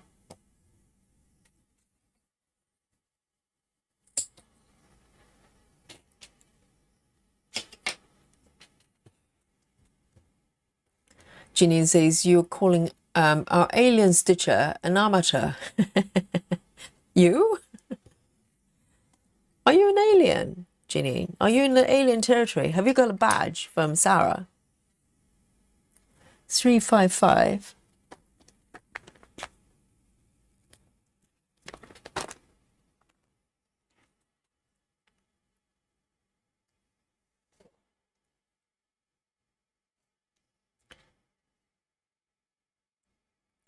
Susan says, did you try cat's protection? It did pop up on my search, but I'm not sure what it is. Cat protection, because all the places I called, my local area, they told, well, not my local area, because some of them are, there's one called Cat Chat, and she just, because I think that this situation is Lily is not an urgent case. If he's very ill or whatever, then maybe they're going to do something. But I think a lot of them are inundated. So I was kind of told to call a few places, and they're all completely snowed under.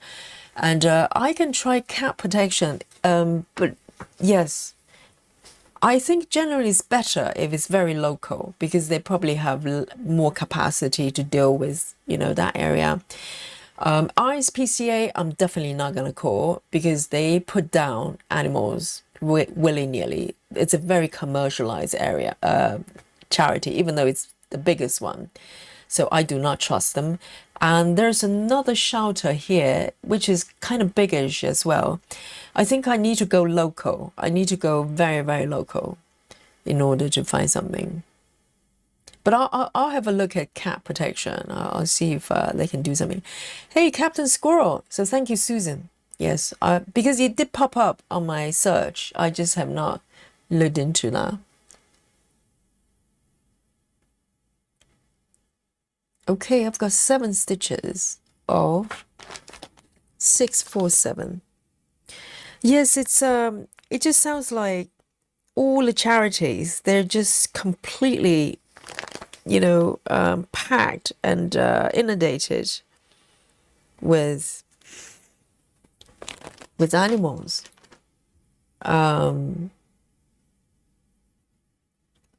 So it's really difficult.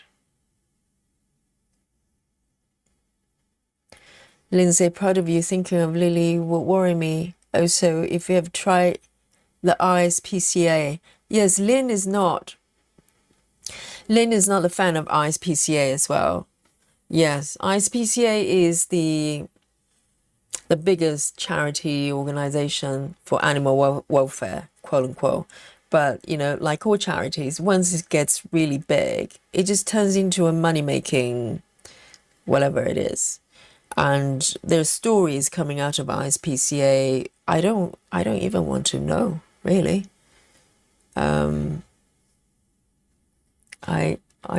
Yes, I do not trust them.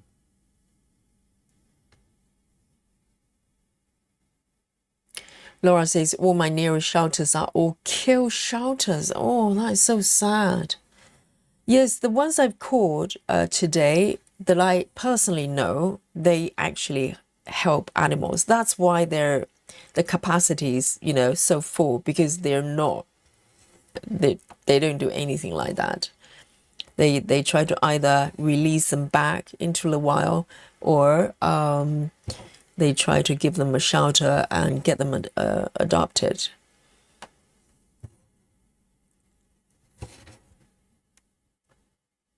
But they're few and far between, I think.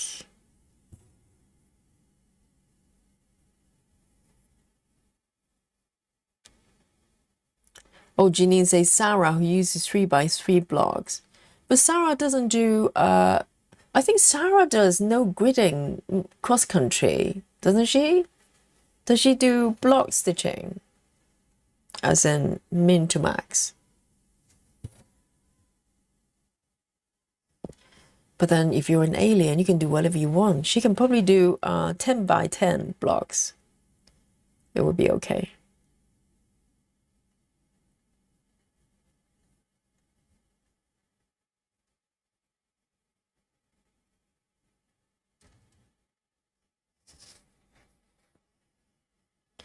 Janine says, luckily, shelters near me are all no kill. Yes, it's worth researching, because most people, they have the best intention, you know, when they donate to charities. But if you look into what they actually do, you know, not all shelters are equal. I think you need to be very mindful in terms of what they actually do.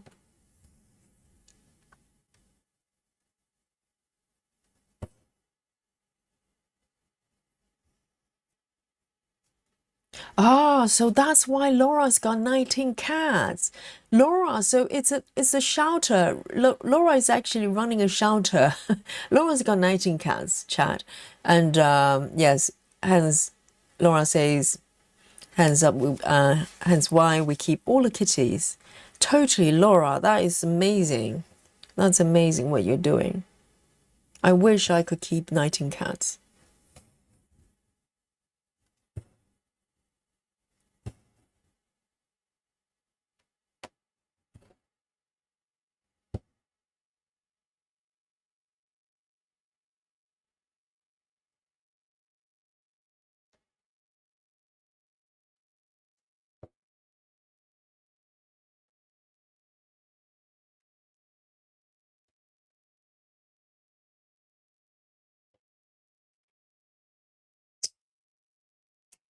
Six, four, seven.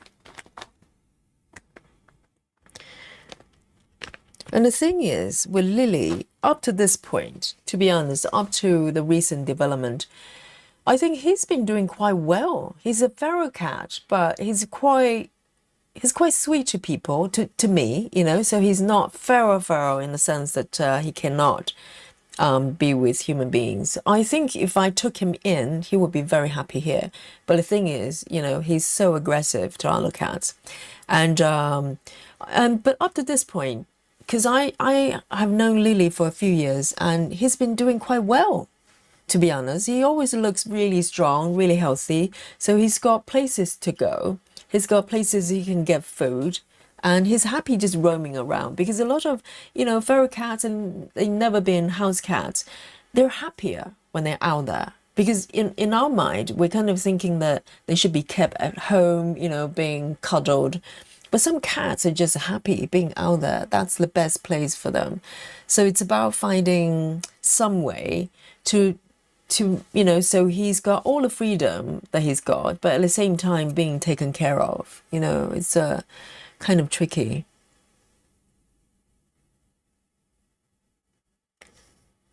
402. And this time around, he's just so persistent. He just keeps coming multiple times a day and just cries. He just cries. And on, you know, during our live streams, it's probably not unusual that you hear Lily crying on the outside. And it breaks my heart. It's just very difficult.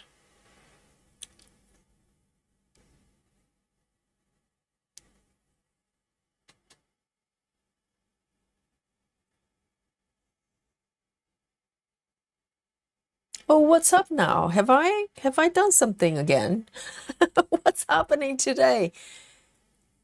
What? I did what? Don't forget to mark those stitches. I did. Yes, I'm switching color now. Yes? All good? 3 stitches. What? Yes, I did, didn't I? Well, the stitches above too. Oh God, the chat is watching. The chat is watching. Yes. All right. Are we good? Are we good? I think we're good, right? I marked everything. So before I move on to the next color, everything's marked from the previous one. All good? Oh, thank God.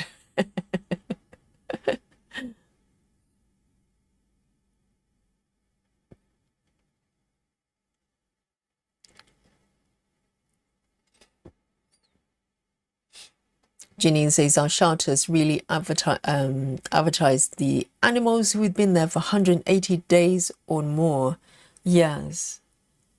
Well, I think the problem with a lot of smaller shelters is that they're not very known. And it's a vicious cycle because if you have less budget, you're just less visible. So unless, word of mouth, unless you go to your vet, and maybe they know some local groups. Otherwise, there are quite a few I actually found out throughout the years just by word of mouth. Because if you search on the internet, they don't necessarily come up because they're very local and not a lot of visibility.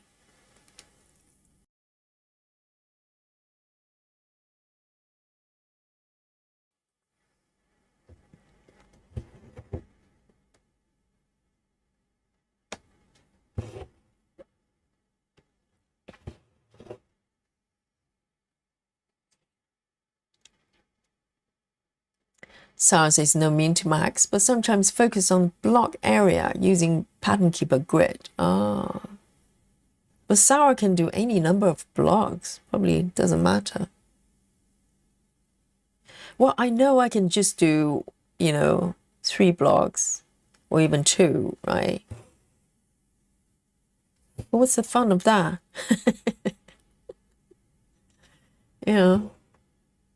Like a bit of a challenge. Yes, of course, but there's such a thing about being too ambitious. And I learned my lesson.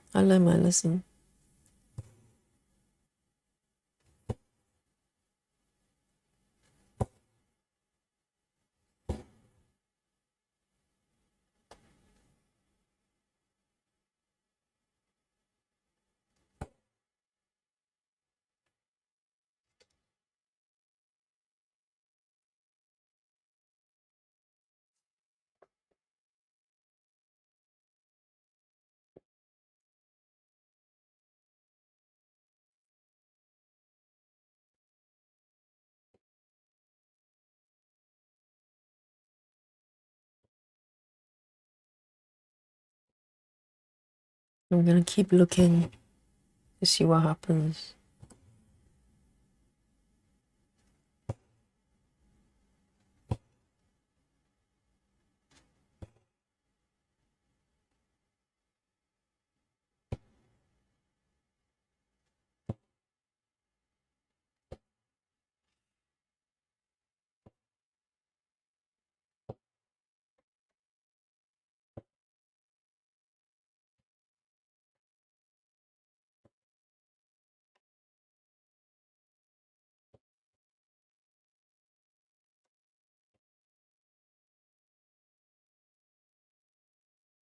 I don't even know what I'm stitching.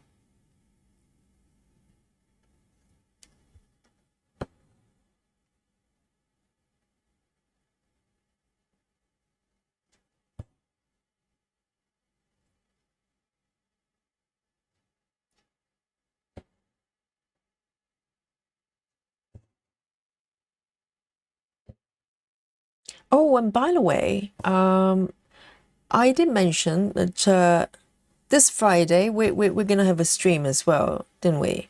And also because of Easter weekend, we're gonna stream on Monday as well, next Monday, because my classes in the evenings are removed because of the holiday. So it'll be nice to have like a full week of streaming. We have not done that for a little while.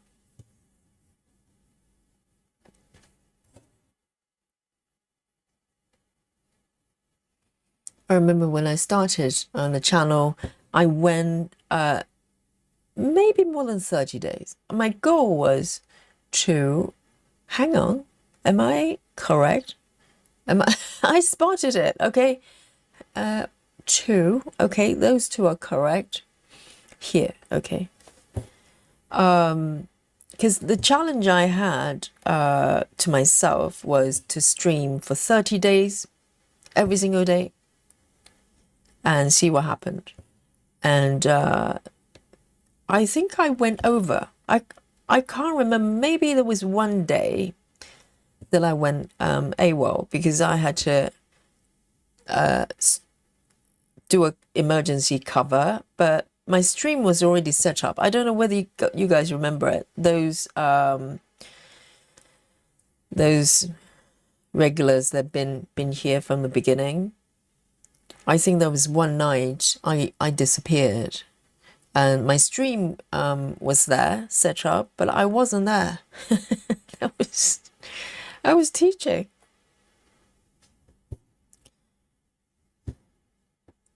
So in the initial period, I went streaming non-stop for, I don't know, maybe nearly, I want to say, maybe nearly 50 days. I don't know. I can't remember.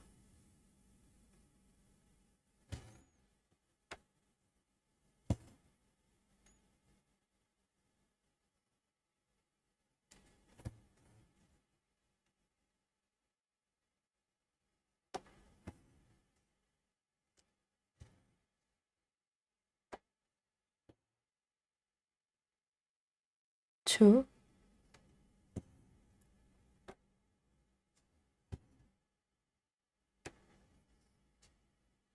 It's so pretty. I just noticed this little area. It's really pretty. It's orange. Okay then. Lona says, you left a stitch on the bottom right of the flower. Where?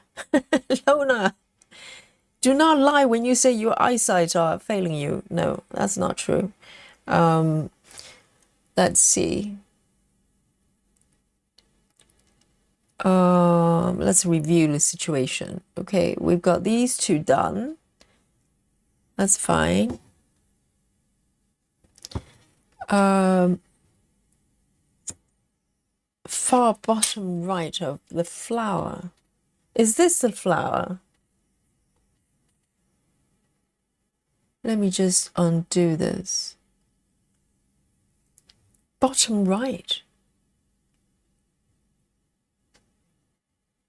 Far bottom right of the flower. Have I left a stitch? Really? Which color? What color? Give me some indications. Is that red, green? Here. This area.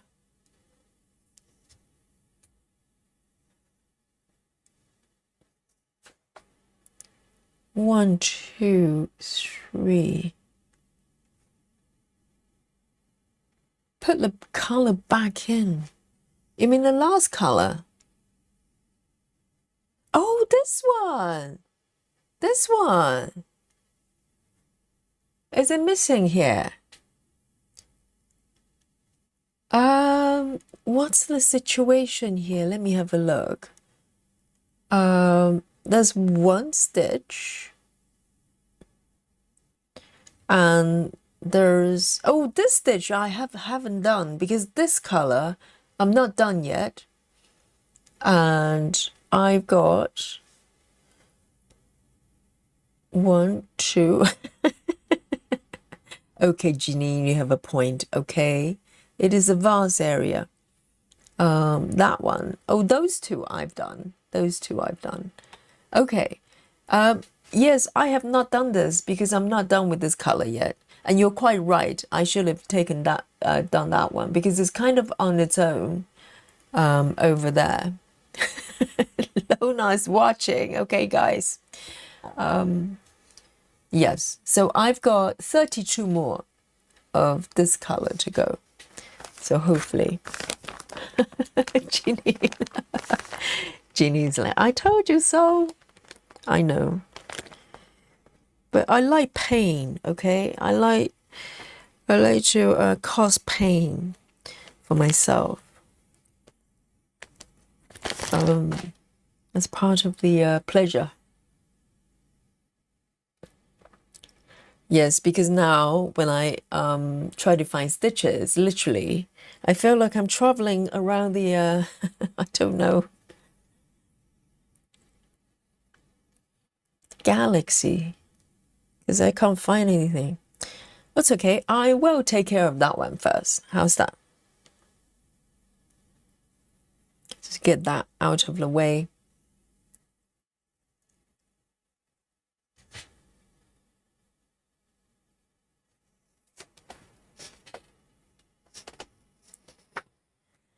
Lona says you're getting awfully far away from it. From where?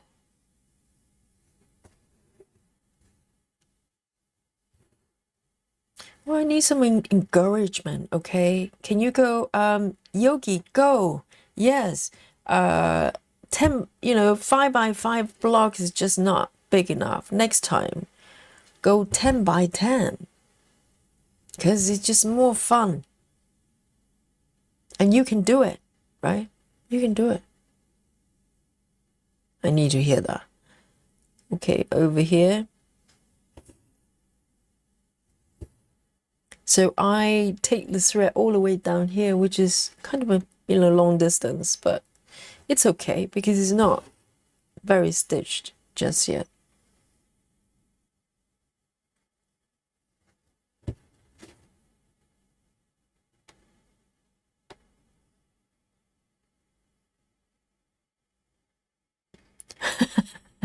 Lona says you can do it. Yeah, you're just saying that because I asked for it. All right then. Thank you, Lona. Thank you for the encouragement. I can do it, okay? If I need a frog to get there, I will.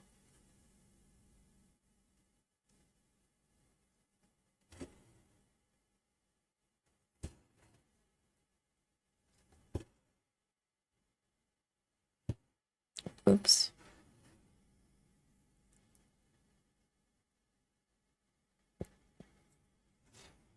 Sarah says, great job, Yogi. You can do it. Oh, thank you. This is more like it, Go, go, go, Yogi.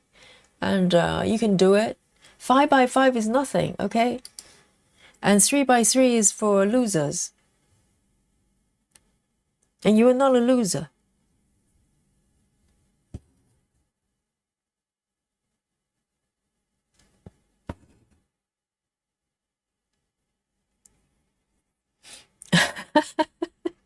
Ginny says if you did 10 by 10, you'd be saying, where am I about 10 every 10 seconds?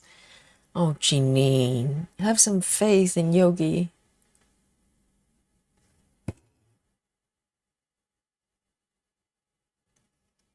And it probably depending on fabric count as well, because 14 counts, 5 by 5 is huge space in terms of real estate. But if this was 28 counts, then we're talking about tiny little space like this, probably. Literally half the size, right? So this is 14 counts, 28 counts. We're talking about this tiny little space, which I will definitely get lost still.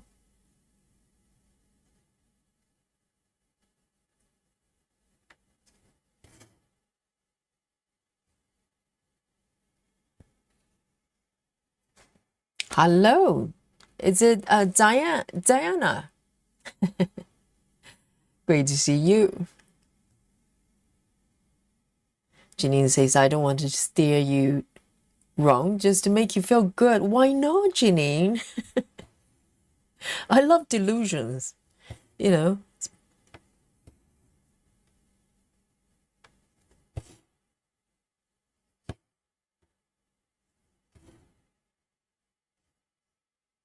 But you have to aim high, because if you don't, if you aim for the moon, you probably get to at least a star. If you don't, you're going to end up here on planet Earth. Nothing wrong with that.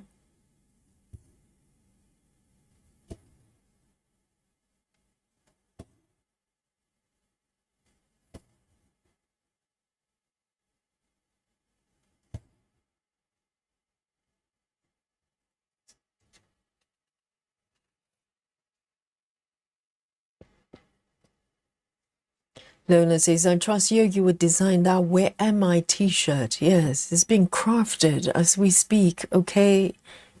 It's going to be a masterpiece.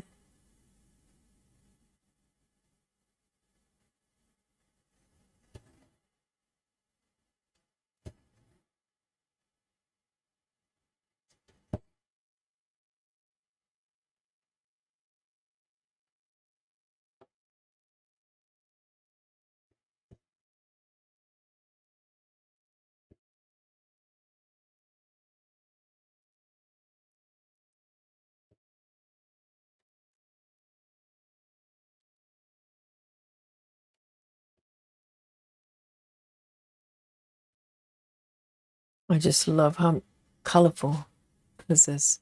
Janine says, aiming high is good, but only if it's achievable.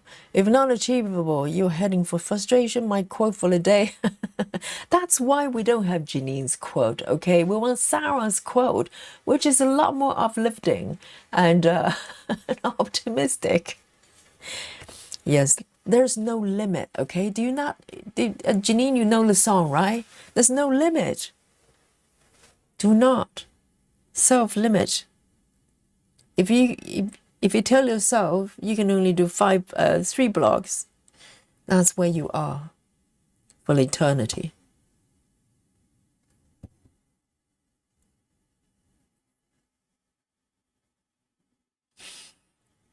Zana says, how are you? I've not been here for weeks. I think, but I always felt happy to see you stalking and stitching. Am I stalking? No, I'm kidding. I know you meant talking, okay?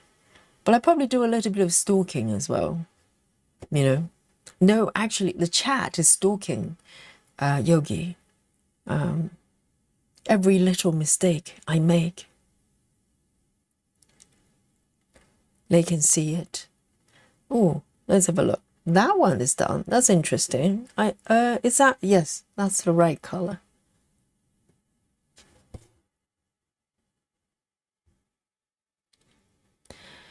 Ah, so you're not stitching anything today. Why not then? Just get something out. Anything. And if you want Yogi to choose one for you, I will.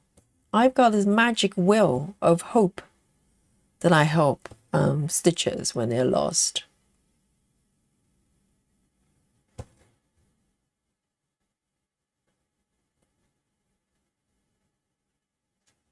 Got 17 more stitches. I probably need another strand.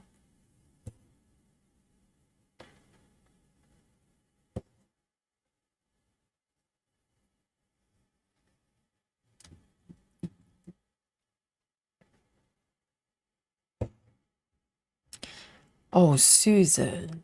Susan says maybe for reverse frogging, you can draw a frog butt.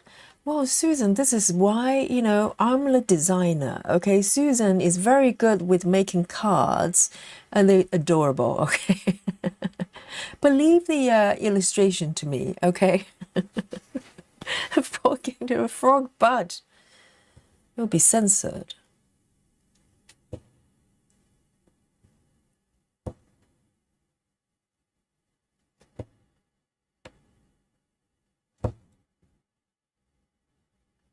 I'm still waiting for the frogging machine.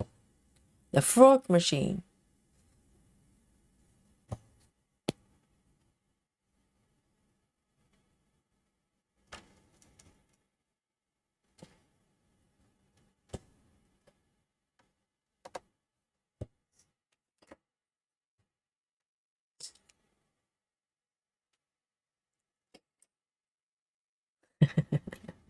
I know you meant talking, okay?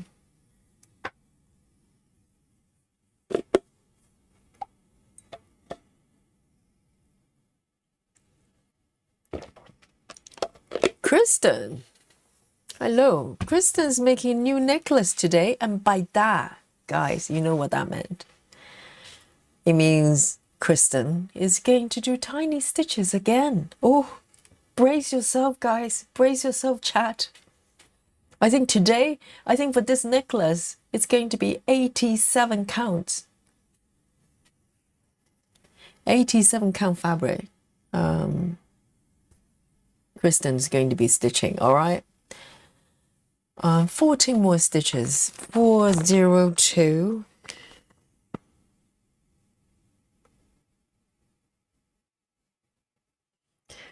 It's like a thread when Kristen goes, I'm gonna make a necklace. Dun dun dun.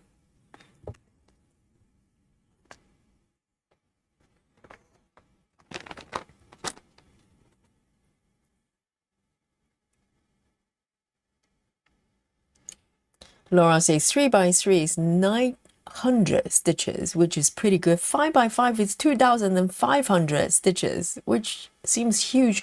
Well, now you put it that way, Laura. It does sound very scary. Yes, okay. Now I'm shaking now. I had no idea. Yes, 2,500 normally takes me about a month to do.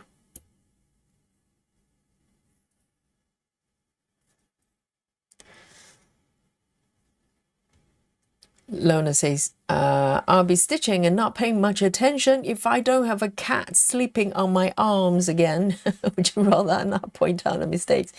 Yes, you can multitask, right? You can stitch and then, watching Yogi like a hawk. You can do both. So we've got 14 stitches. We've got some over here. Oh, they're all over the place. All right, then. We can do it. I love it when all the stitches just in one bit, like this one. Not always the case.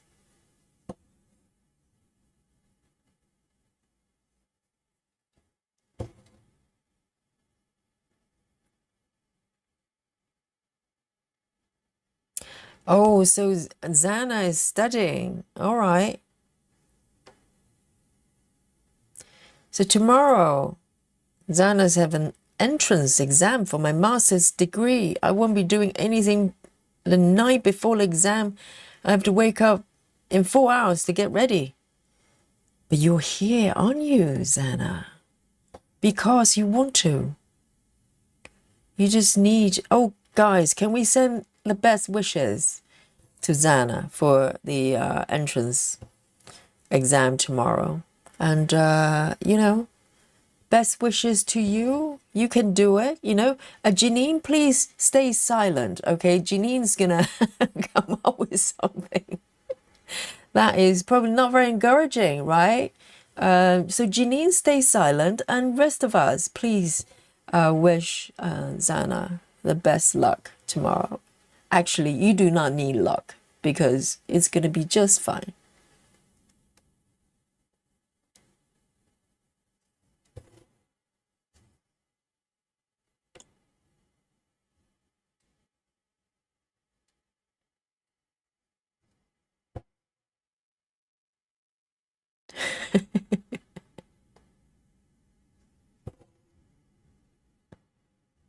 Okay, I've got 3 more stitches on this side, and I'm gonna have to end my thread and move to the next location because it's too far to travel.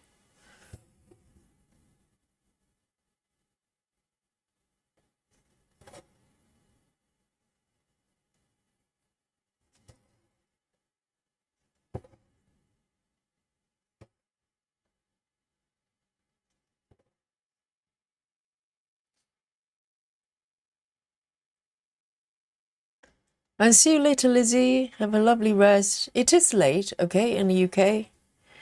You don't need any excuses to want to go to bed. It is nearly midnight.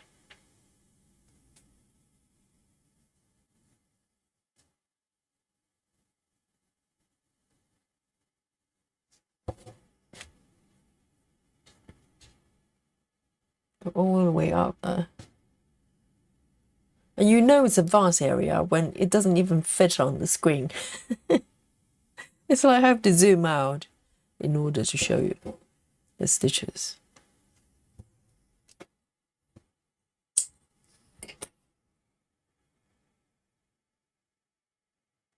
Okay, I've got 8 more stitches. 8 more. We can do it. There.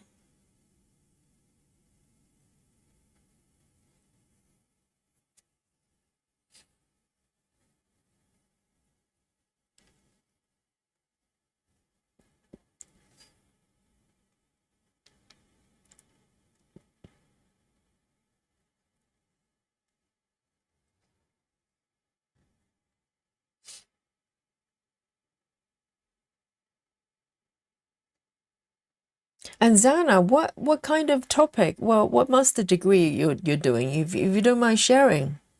Because we've got very brainy people here in the chat. Not me, but oh, guys, I noticed this stitch. Whoops, you can't even see it. It's off the screen. Okay, I spotted it. Okay, I caught this one myself. This stitch is supposed to be there. Can I fudge it? Can I have your permission to fuzz it? Fudge it? Yes. I am going to fudge that one because it's all green.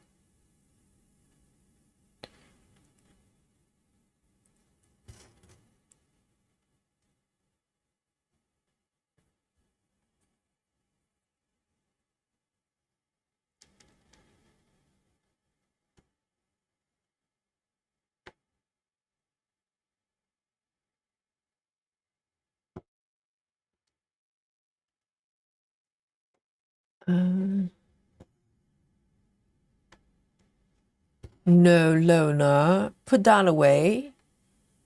Even for fudgy, yeah, okay, for fudgy, yes. For fudgy, we can fudge. Okay, good. I'm just nervous every time I see the frogs.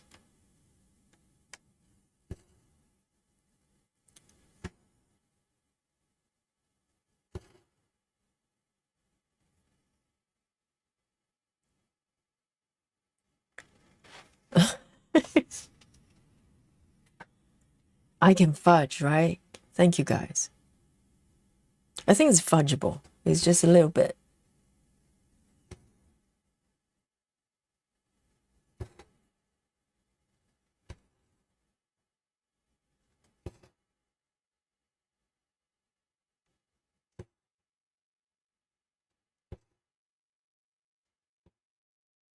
One, two, three. One, two, three.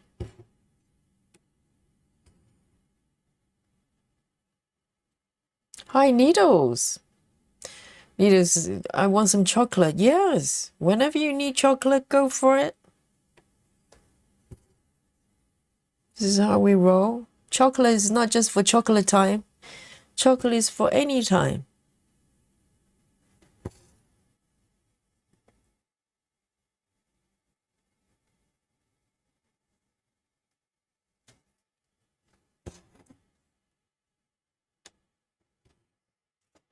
And I've got two more.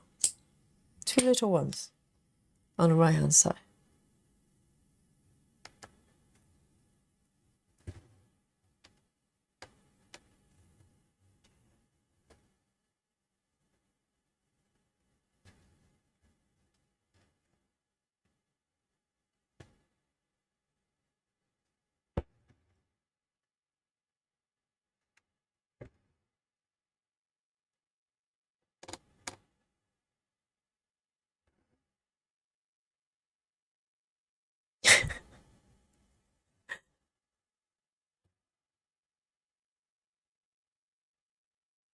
That's correct, right? It's a last two. Very nice.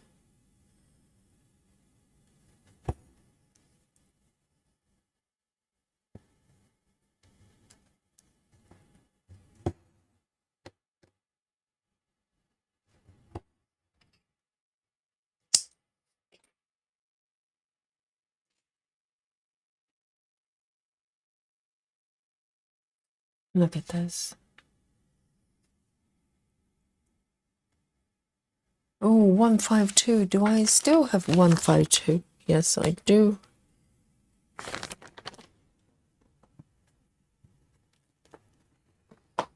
I need some new bits. I need to floss up, guys. I run out of 152. So I'm gonna bring out my floss pack. So this came with the kit, came like this with the bag. So this is the original bag. I'm going to top up a little bit of 152. Lefty says, how do you remember later that you have fudge now? So with this stitch, right, I will know when I come across this stitch, the actual stitch. So let me just zoom in a little bit. So this is the one I'm going to fudge. So I am going to stitch, because this stitch is supposed to be one stitch to the right. So when I get to this stitch, I'll just stitch on the right side. Hopefully it's a green. I'm hoping. That's what fudging is about, hoping for the best. So I'm gonna find 152. Whoa. So it's quite handy to keep everything in the bag like this. And I just, you know, I rarely touch it. So it's in a pretty good condition still. 152, salmon pink. I need a few more bits.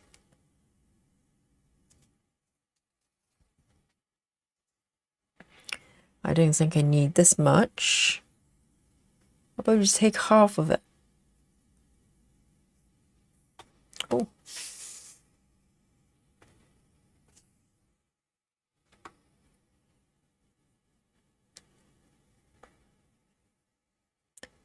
Hi, Jackie.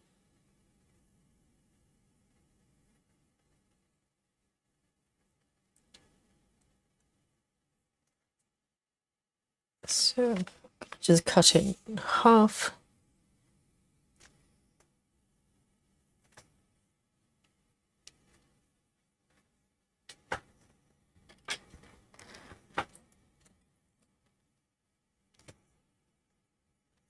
So Zana is doing English master degree. Oh, goodness.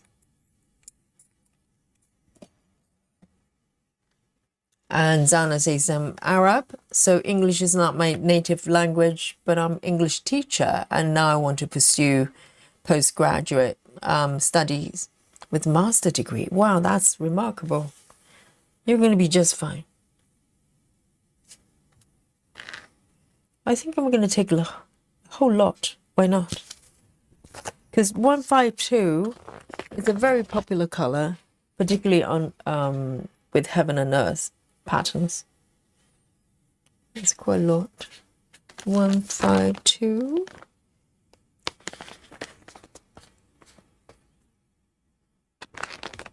So it's got 62 stitches. So I'm going to take 2 strands.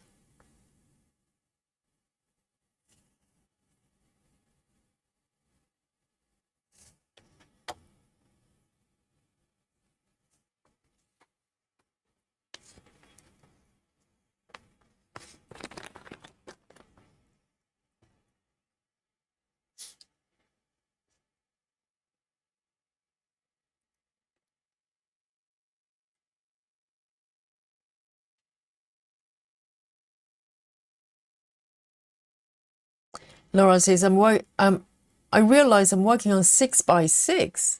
Well, there you go, Laura. Laura is even more ambitious. But what fabric count, though? I think the fabric count does have some impact, because the lower the fabric count, obviously, we're talking about larger, bigger space physically. I don't know. I suppose. But if you're stitching 25, it may not look like this big, you know. Hey, Robert. Good to have you.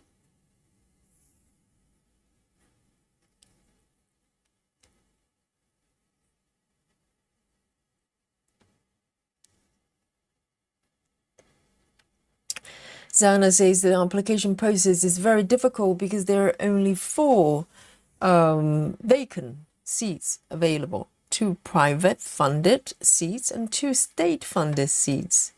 There are many applicants So competition is fierce. So it's the state-funded seats. You don't have to pay for it. Is that how it works? It's like, if you get sponsored.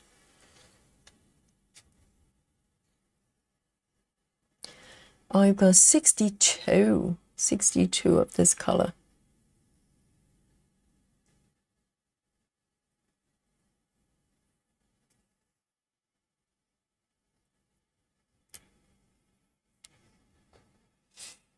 So Laura is doing 14 counts. So Laura is even more ambitious. Janine, do you have something to say to Laura? The other birthday girl. Are you going to have a cat fight? Let's have a look then. Might as well. The highlight of the stream. When Laura and Janine having a cat fight live here on Yogi Stream.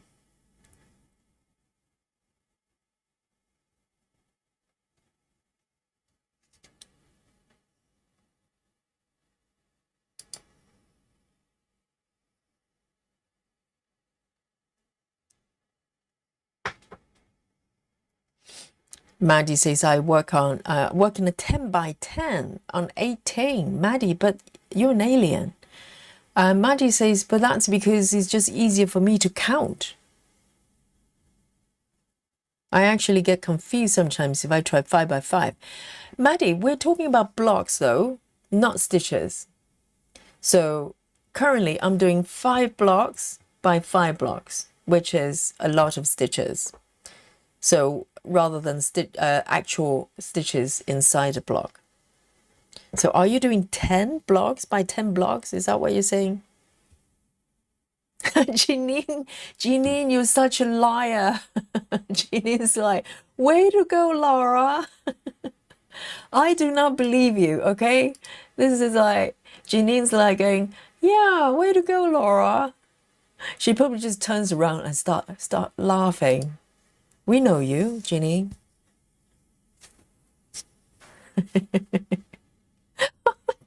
dear. Oh, Maddie, you do mean 10 blocks by 10 blocks. Okay, Sarah, where are you? We need to immediately carry Maddie to the Alien Club. What? 10 blocks on 18 counts. That's like double of what I'm doing. That's double the size. See, this is 5 by 5, and it's not even full 5 by 5 because you see that it's starting from the 5th stitch of the top row, so it's not full 5 by 5. And Maddie's doing double of that on 18 counts. All right, you do you, Maddie. I'll try to keep my eyes closed because it's terrifying thought. And if you're doing cross country, yeah, you have to travel a little bit, don't you? Dear, dear.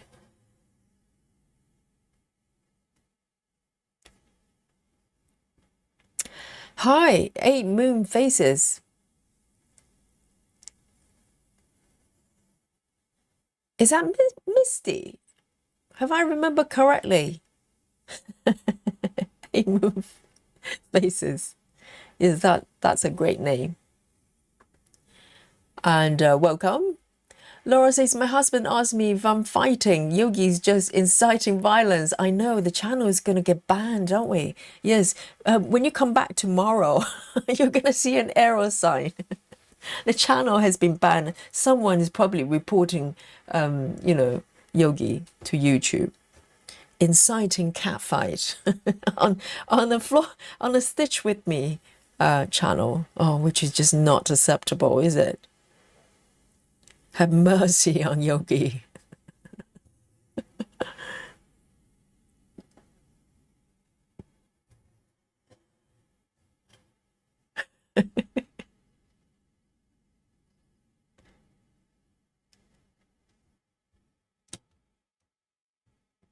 Wow, Maddie, that's a vast area. I mean, 18 count is still quite low, in a lower count region.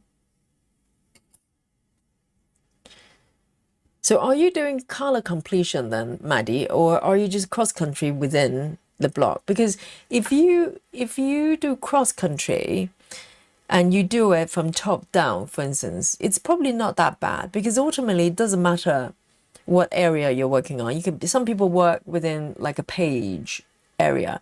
It becomes tricky when you do either color completion, like what I'm doing, or long distance sort of cross country, because that's when you start, you have to travel around the whole area. Because if you just do travel cross country, it should be, not that different from regular cross country, if you know what I mean.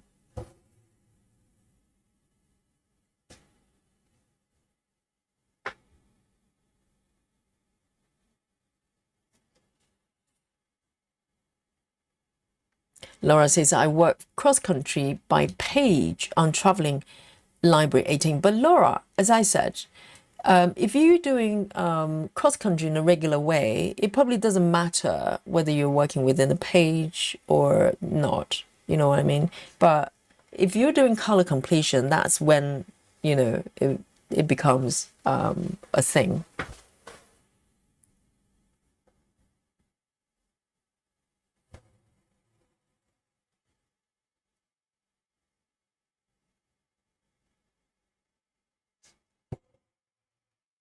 So I'm just, demonstrating advanced techniques for our stitchers, for our new stitchers here, so they know that there's no limit. Okay, who can sing that song? Please go.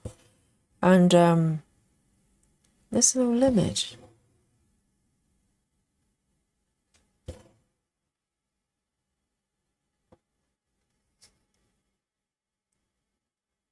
Oh, A Moon Faces. Okay, I got mixed up. A Moon Faces, because I recognize your handle.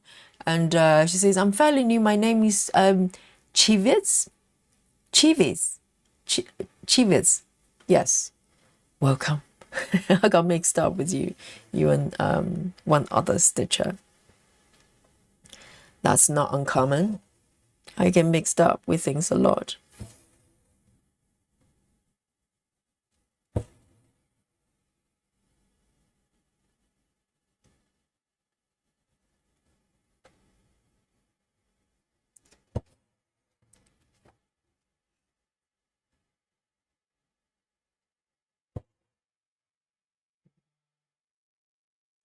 Oh, Janine has turned 60 today. Well, Janine's mental age is about 16. Okay, guys.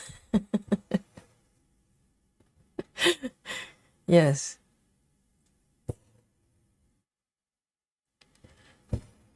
Age is a construct.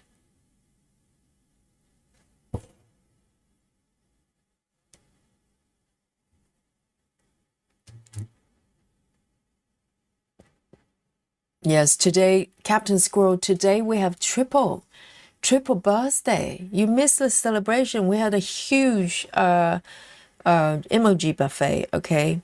And I actually sung twice, guys. You missed out the best bit. And Marsha is here as well. Hello.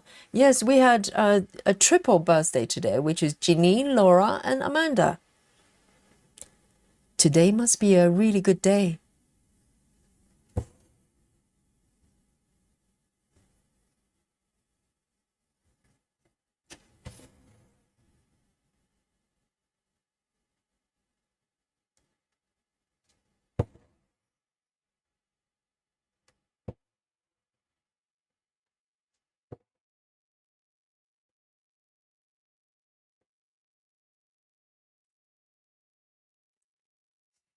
Mandy says a bit of both, Yogi. I do. I go block by block, and if I have that color in the neighboring blocks up to 3 to 5 blocks, then I go cross country. Ha! But I only do one page by page. So it sounds like, Maddie, you're doing fielding and frolicking, isn't it? So you work within a block. And once you do the color completion within the block, if you have leftover thread, you go cross country. Is that what you're doing? I think according to Joyce, it's called folding and frolicking. Fold and frolic. It's a method. I have not tried it. Or have I? I don't think so. That sounds like fun. So it's kind of doing a little bit of both. You get to complete, it's a little bit like typewriting. Typewriting, you do row by row, one stitch, following the symbol. Whereas folding and frolicking, this is your field, right? It could be a block or 2 blocks. You do color completion within, but if you have thread left over, most of the time you probably do, and you can go free just to stitch the surrounding stitches. I have to try that now you mention it.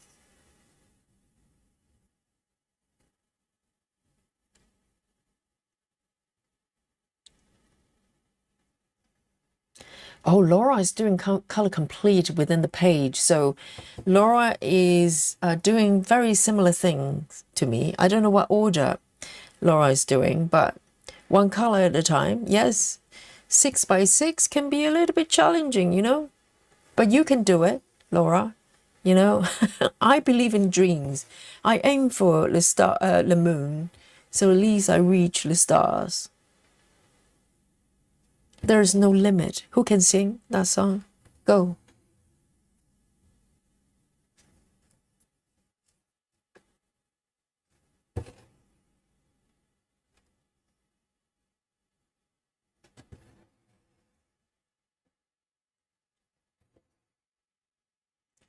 Lynn says, Yogi, I get confused with gridding my Ada. If you start on the line, goes to 9. If it starts inside the block, it goes to 10. Oh, do you mean pre-gridded? Pre-gridded fabric? Because if you grid yourself, you draw the line in between stitches. So that shouldn't be, it's always 10 within. It's a pre-gridded, those fabric that you buy. They grid on the first stitch or the last stitch, depends on where your starting point is. And that's mighty confusing for me, for my brain. So I prefer gridding it fabric myself. But if you do it yourself, you should be fine. It's quite clear where the line is. But then I know we have some alien stitchers. They do not grid, okay? For whatever reason, maybe they cannot find pens. They haven't got pens. So they do not grid, okay? Maybe we need to donate some pens for them to grid their fabric.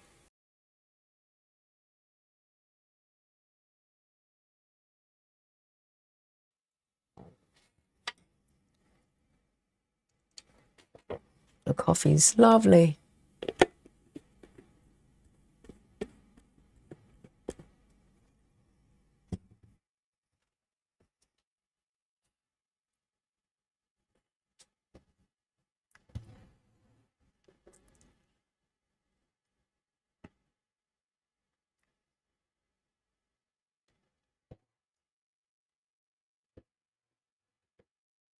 I really enjoy this thread, actually. Maybe I need to contact the company, see if they do the whole set. I'm not aware they're selling their floss, but I really like it. It's great for 14 counts.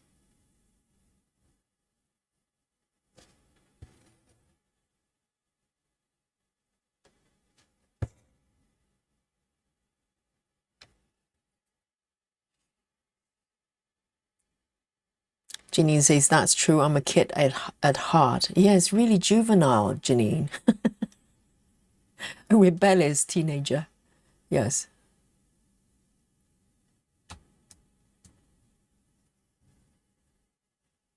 Oh, Maddie's having snowstorms, so it's not over yet. Winter. It's definitely spring here, but I shouldn't talk about it because the moment I mention London weather being good, it starts to be weird. The other day we had a hailstorm out of nowhere.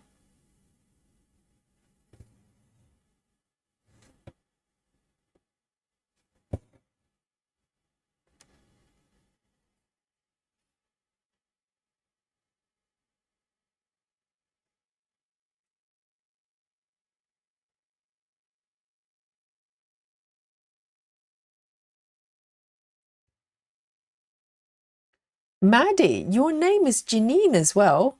Oh no, no, no. You're talking to Janine. I thought for a moment, I thought I have two Janines. I was just, have one Janine is handful. We have two. So one, two. Where am I exactly? Hello. Um, one, two, three. Okay, got it, got it. Found it, found it.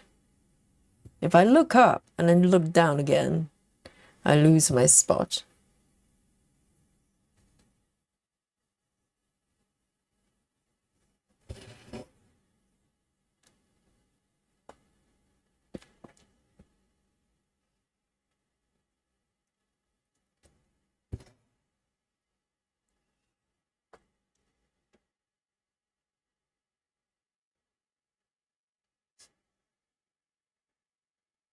A Moon Faces says, I started cross stitching recently since January. January, I'm learning new terms and technology techniques here. It's great. Wow, you just started like ever. Yes, congratulations. You found a very relaxing and fun hobby. And this is definitely, the best place to hang out. Because we just casually talk about things, but we learn so much with every single stream. I mean, I've been streaming, trying to check the number, 266 streams and more. And I'm still learning new things every day because we have very nice, stitchers come to the chat and they all have their knowledge to share. And just when I know, when I think that I know, most of, most things about cross stitching, I'm wrong. There's so much more.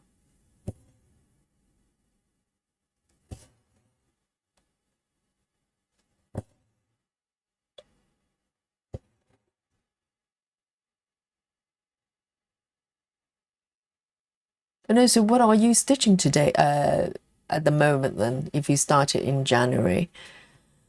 Oh, Lola says the pages on my glistening wings hazel are 8 by 9 blocks. Okay, so it's heaven and earth pages. That's probably their standard numbers.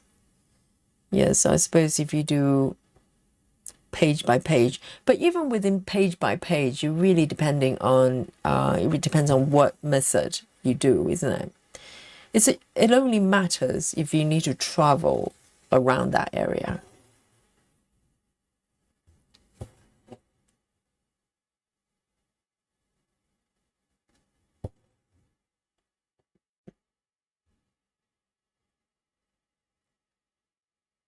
Passion for stamping says hi. Happy birthday to all.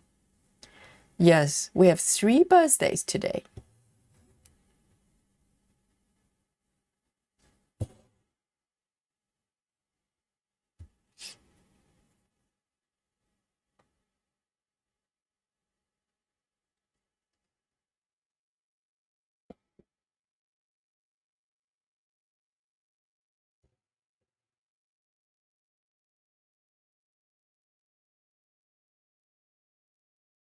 Three over here.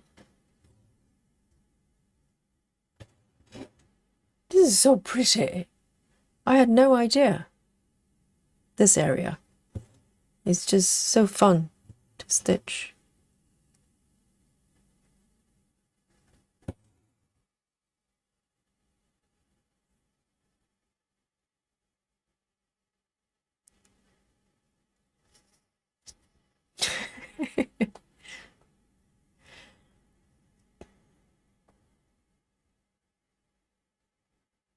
Wow, Maddie's done 799 stitches. Show off, Maddie.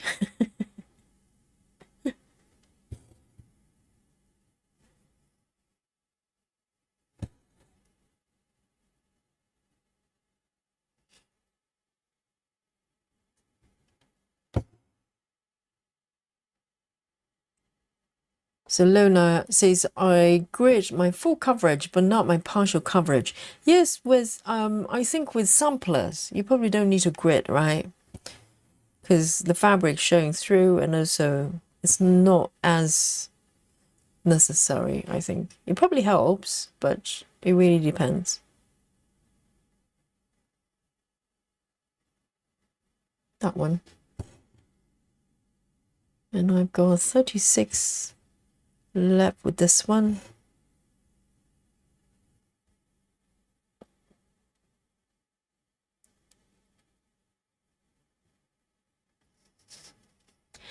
Passion for Stamping says, Yogi, what is the size of your piece of fabric for this project? So this is 14 counts. And Passion, just in case you haven't noticed, we are in the middle of a 14 count stitching retreat. So for an entire week, we kicked off from Saturday, and I'm solidly stitching 14 counts for an entire week. So this is one of the pieces. I've got 5 projects currently. They're 14 counts.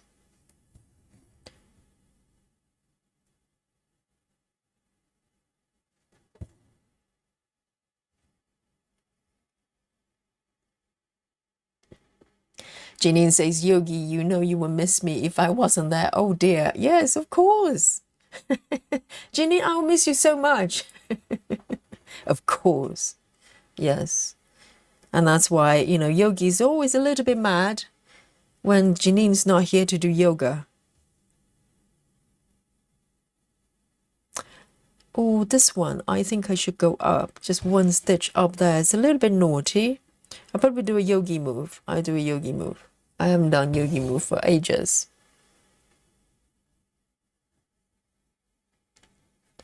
But Janine's been very good for the last couple of sessions. And tomorrow we're doing yoga, okay? So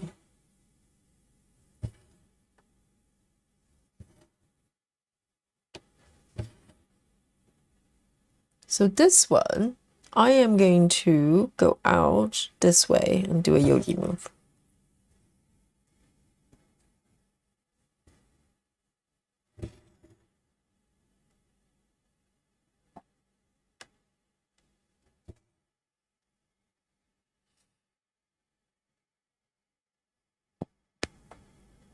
Oh, everybody's demanding "Where am I" t-shirt.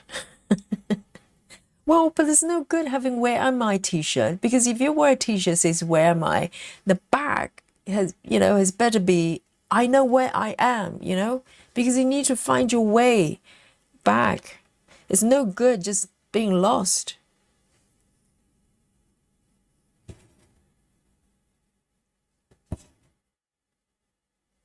Well, I probably get lost quite a lot, but I always find my way back. That's an important part, isn't it? You need to find your way.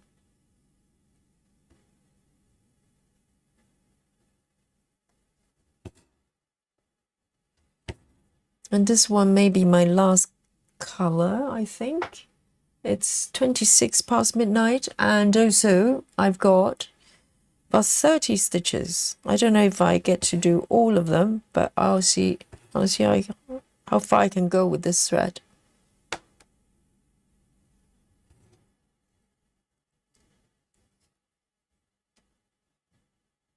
That is so pretty. Dragon Lady, Dragon Lady just woke up from my nap, and you're still stitching. Dragon Lady, the stitching time is not determined by Dragon Lady's nap time, okay? Just because you take a nap for 5 minutes doesn't mean Yogi has to stop stitching, all right? Yes, I am still here. And I'm gonna finish very soon though, because it's past midnight.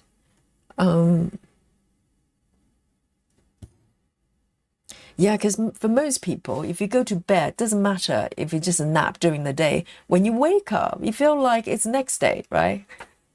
Even it can be just 1 hour, But when you wake up, you feel like, oh, it's been a little while. Why are you still here? Yeah, I am, Dragon Lady. I'm so sorry.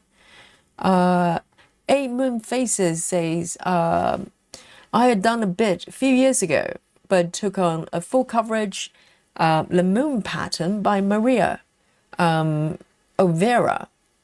I'm enjoying the process, but can't wait to see it done. And how apt for you to for your handle to be moon faces, and you're stitching a moon themed pattern. Wonderful. We'd love to see it. And Eight Moon Faces, do you know we have a Facebook group that you could post your whip if you want to share it or share them? And the link is in the description under all our videos.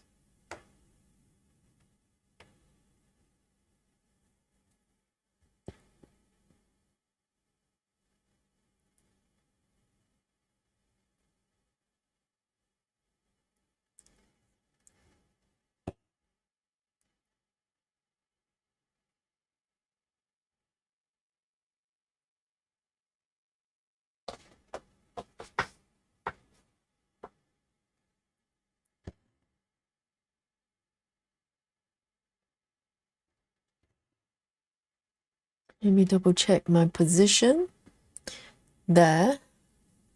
Oh, is it correct? Yes. And I've got about maybe 7-8 stitches in this area. I will see if I can get away with all of them with the remaining thread.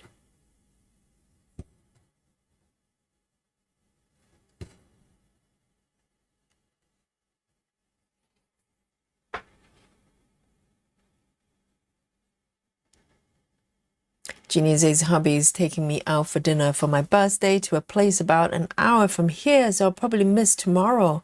Oh, tomorrow. So your birthday's today, but he's taking you out tomorrow? Why not tonight?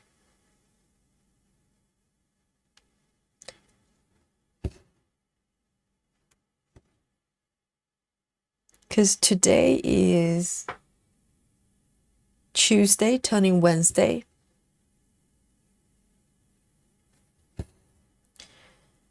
So he's not taking you to Walmart. Demands something else, okay? You know.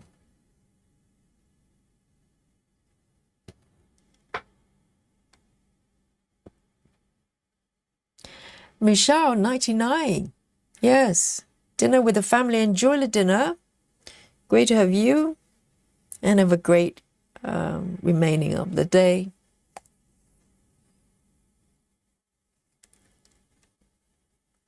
Yes, Amen Faces. We have a Facebook group.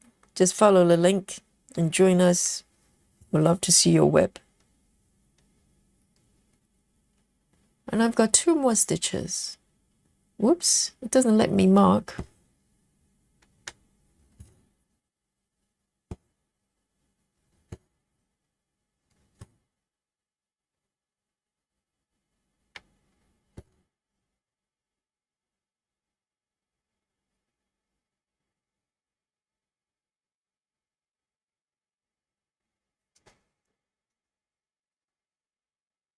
Jenny says it's far away and we have Thursday off, so then we can be late. Oh, that's fair enough. Yes, you want a nice relaxing day, isn't it? But don't worry, because this week we get to stream on Friday as well, so you can come back to Friday to join us.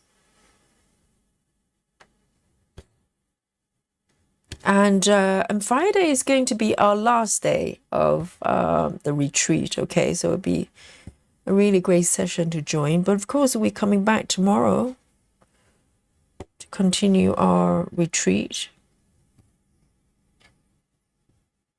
This is so pretty. That's my last stitch for today. Let me make sure that I mark it on my chart. Every stitch count. I know, Laura. She's looking for you know, excuses not to do yoga, okay? And she's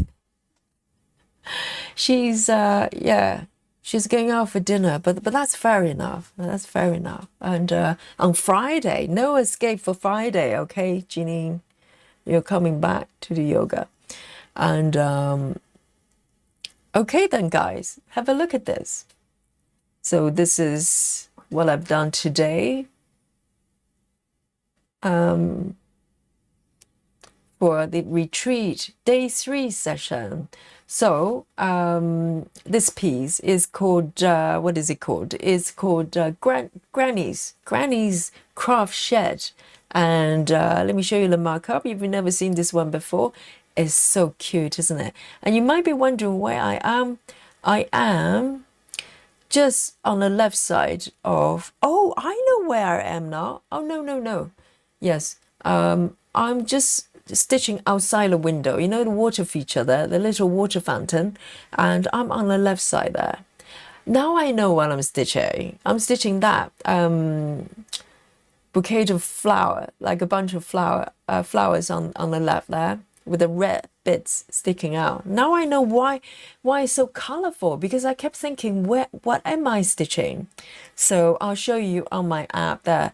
But this piece is by an artist called Steve Reed, and beautiful style and really whimsical pieces of artwork he's got there.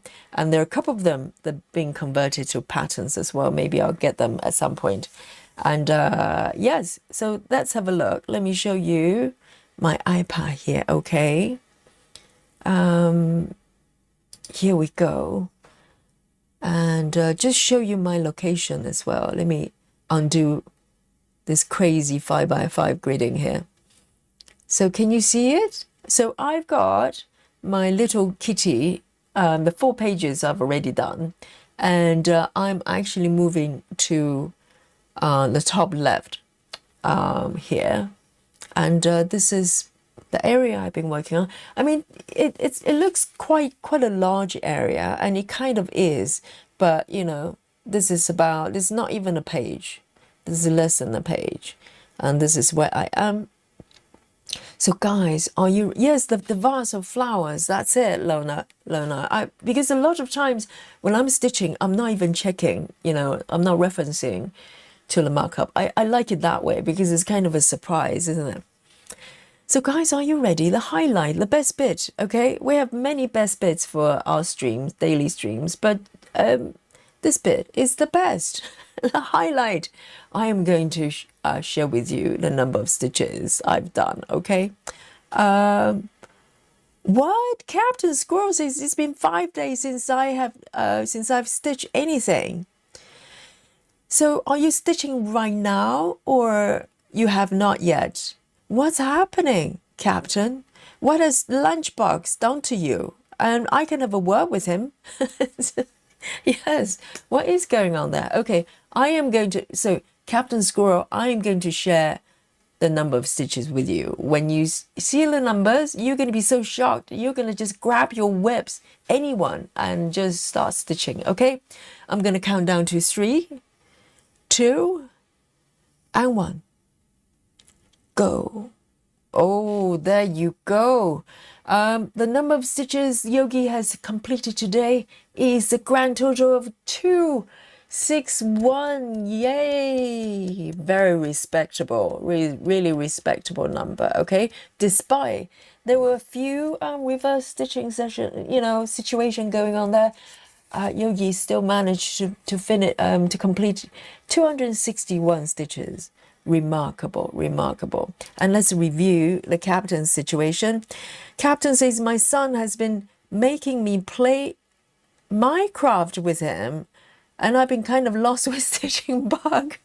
That's interesting. Why would that make you lose stitching bug. Maybe just so much fun and you forget about stitching. That's fair enough. It's a bonding experience with the sun, okay? So with the little squirrel. So you can't really fault that. Maybe, you know, once you die a few times in Minecraft, once you lose all your items because you get beaten, attacked by the monsters and not getting them back because you missed that 5 minute mark, and you're going to come back to stitching. And until then, yes, enjoy the Minecraft experience, okay, guys? So today is Wednesday, and as I said, we're coming back tomorrow, continue with our retreat week, and I hope you're enjoying. Tomorrow we're doing yoga. Okay, today we celebrate 3 birthdays. That's a remarkable triple birthday, which doesn't happen that frequently. Okay, so and also to give you just a bit of heads up, Friday we're gonna have a stream because of Easter, and also Monday as well. So maybe this is gonna be the rare occasion we get to stream a week, non-stop. So very nice. And so I hope you enjoy your experience. Susan is still here, awake. Did you take a nap? Be honest, okay? And I will see you tomorrow and to enjoy another session with you. And until then, be good and eat kale. Bye bye. Nighty night. See you tomorrow.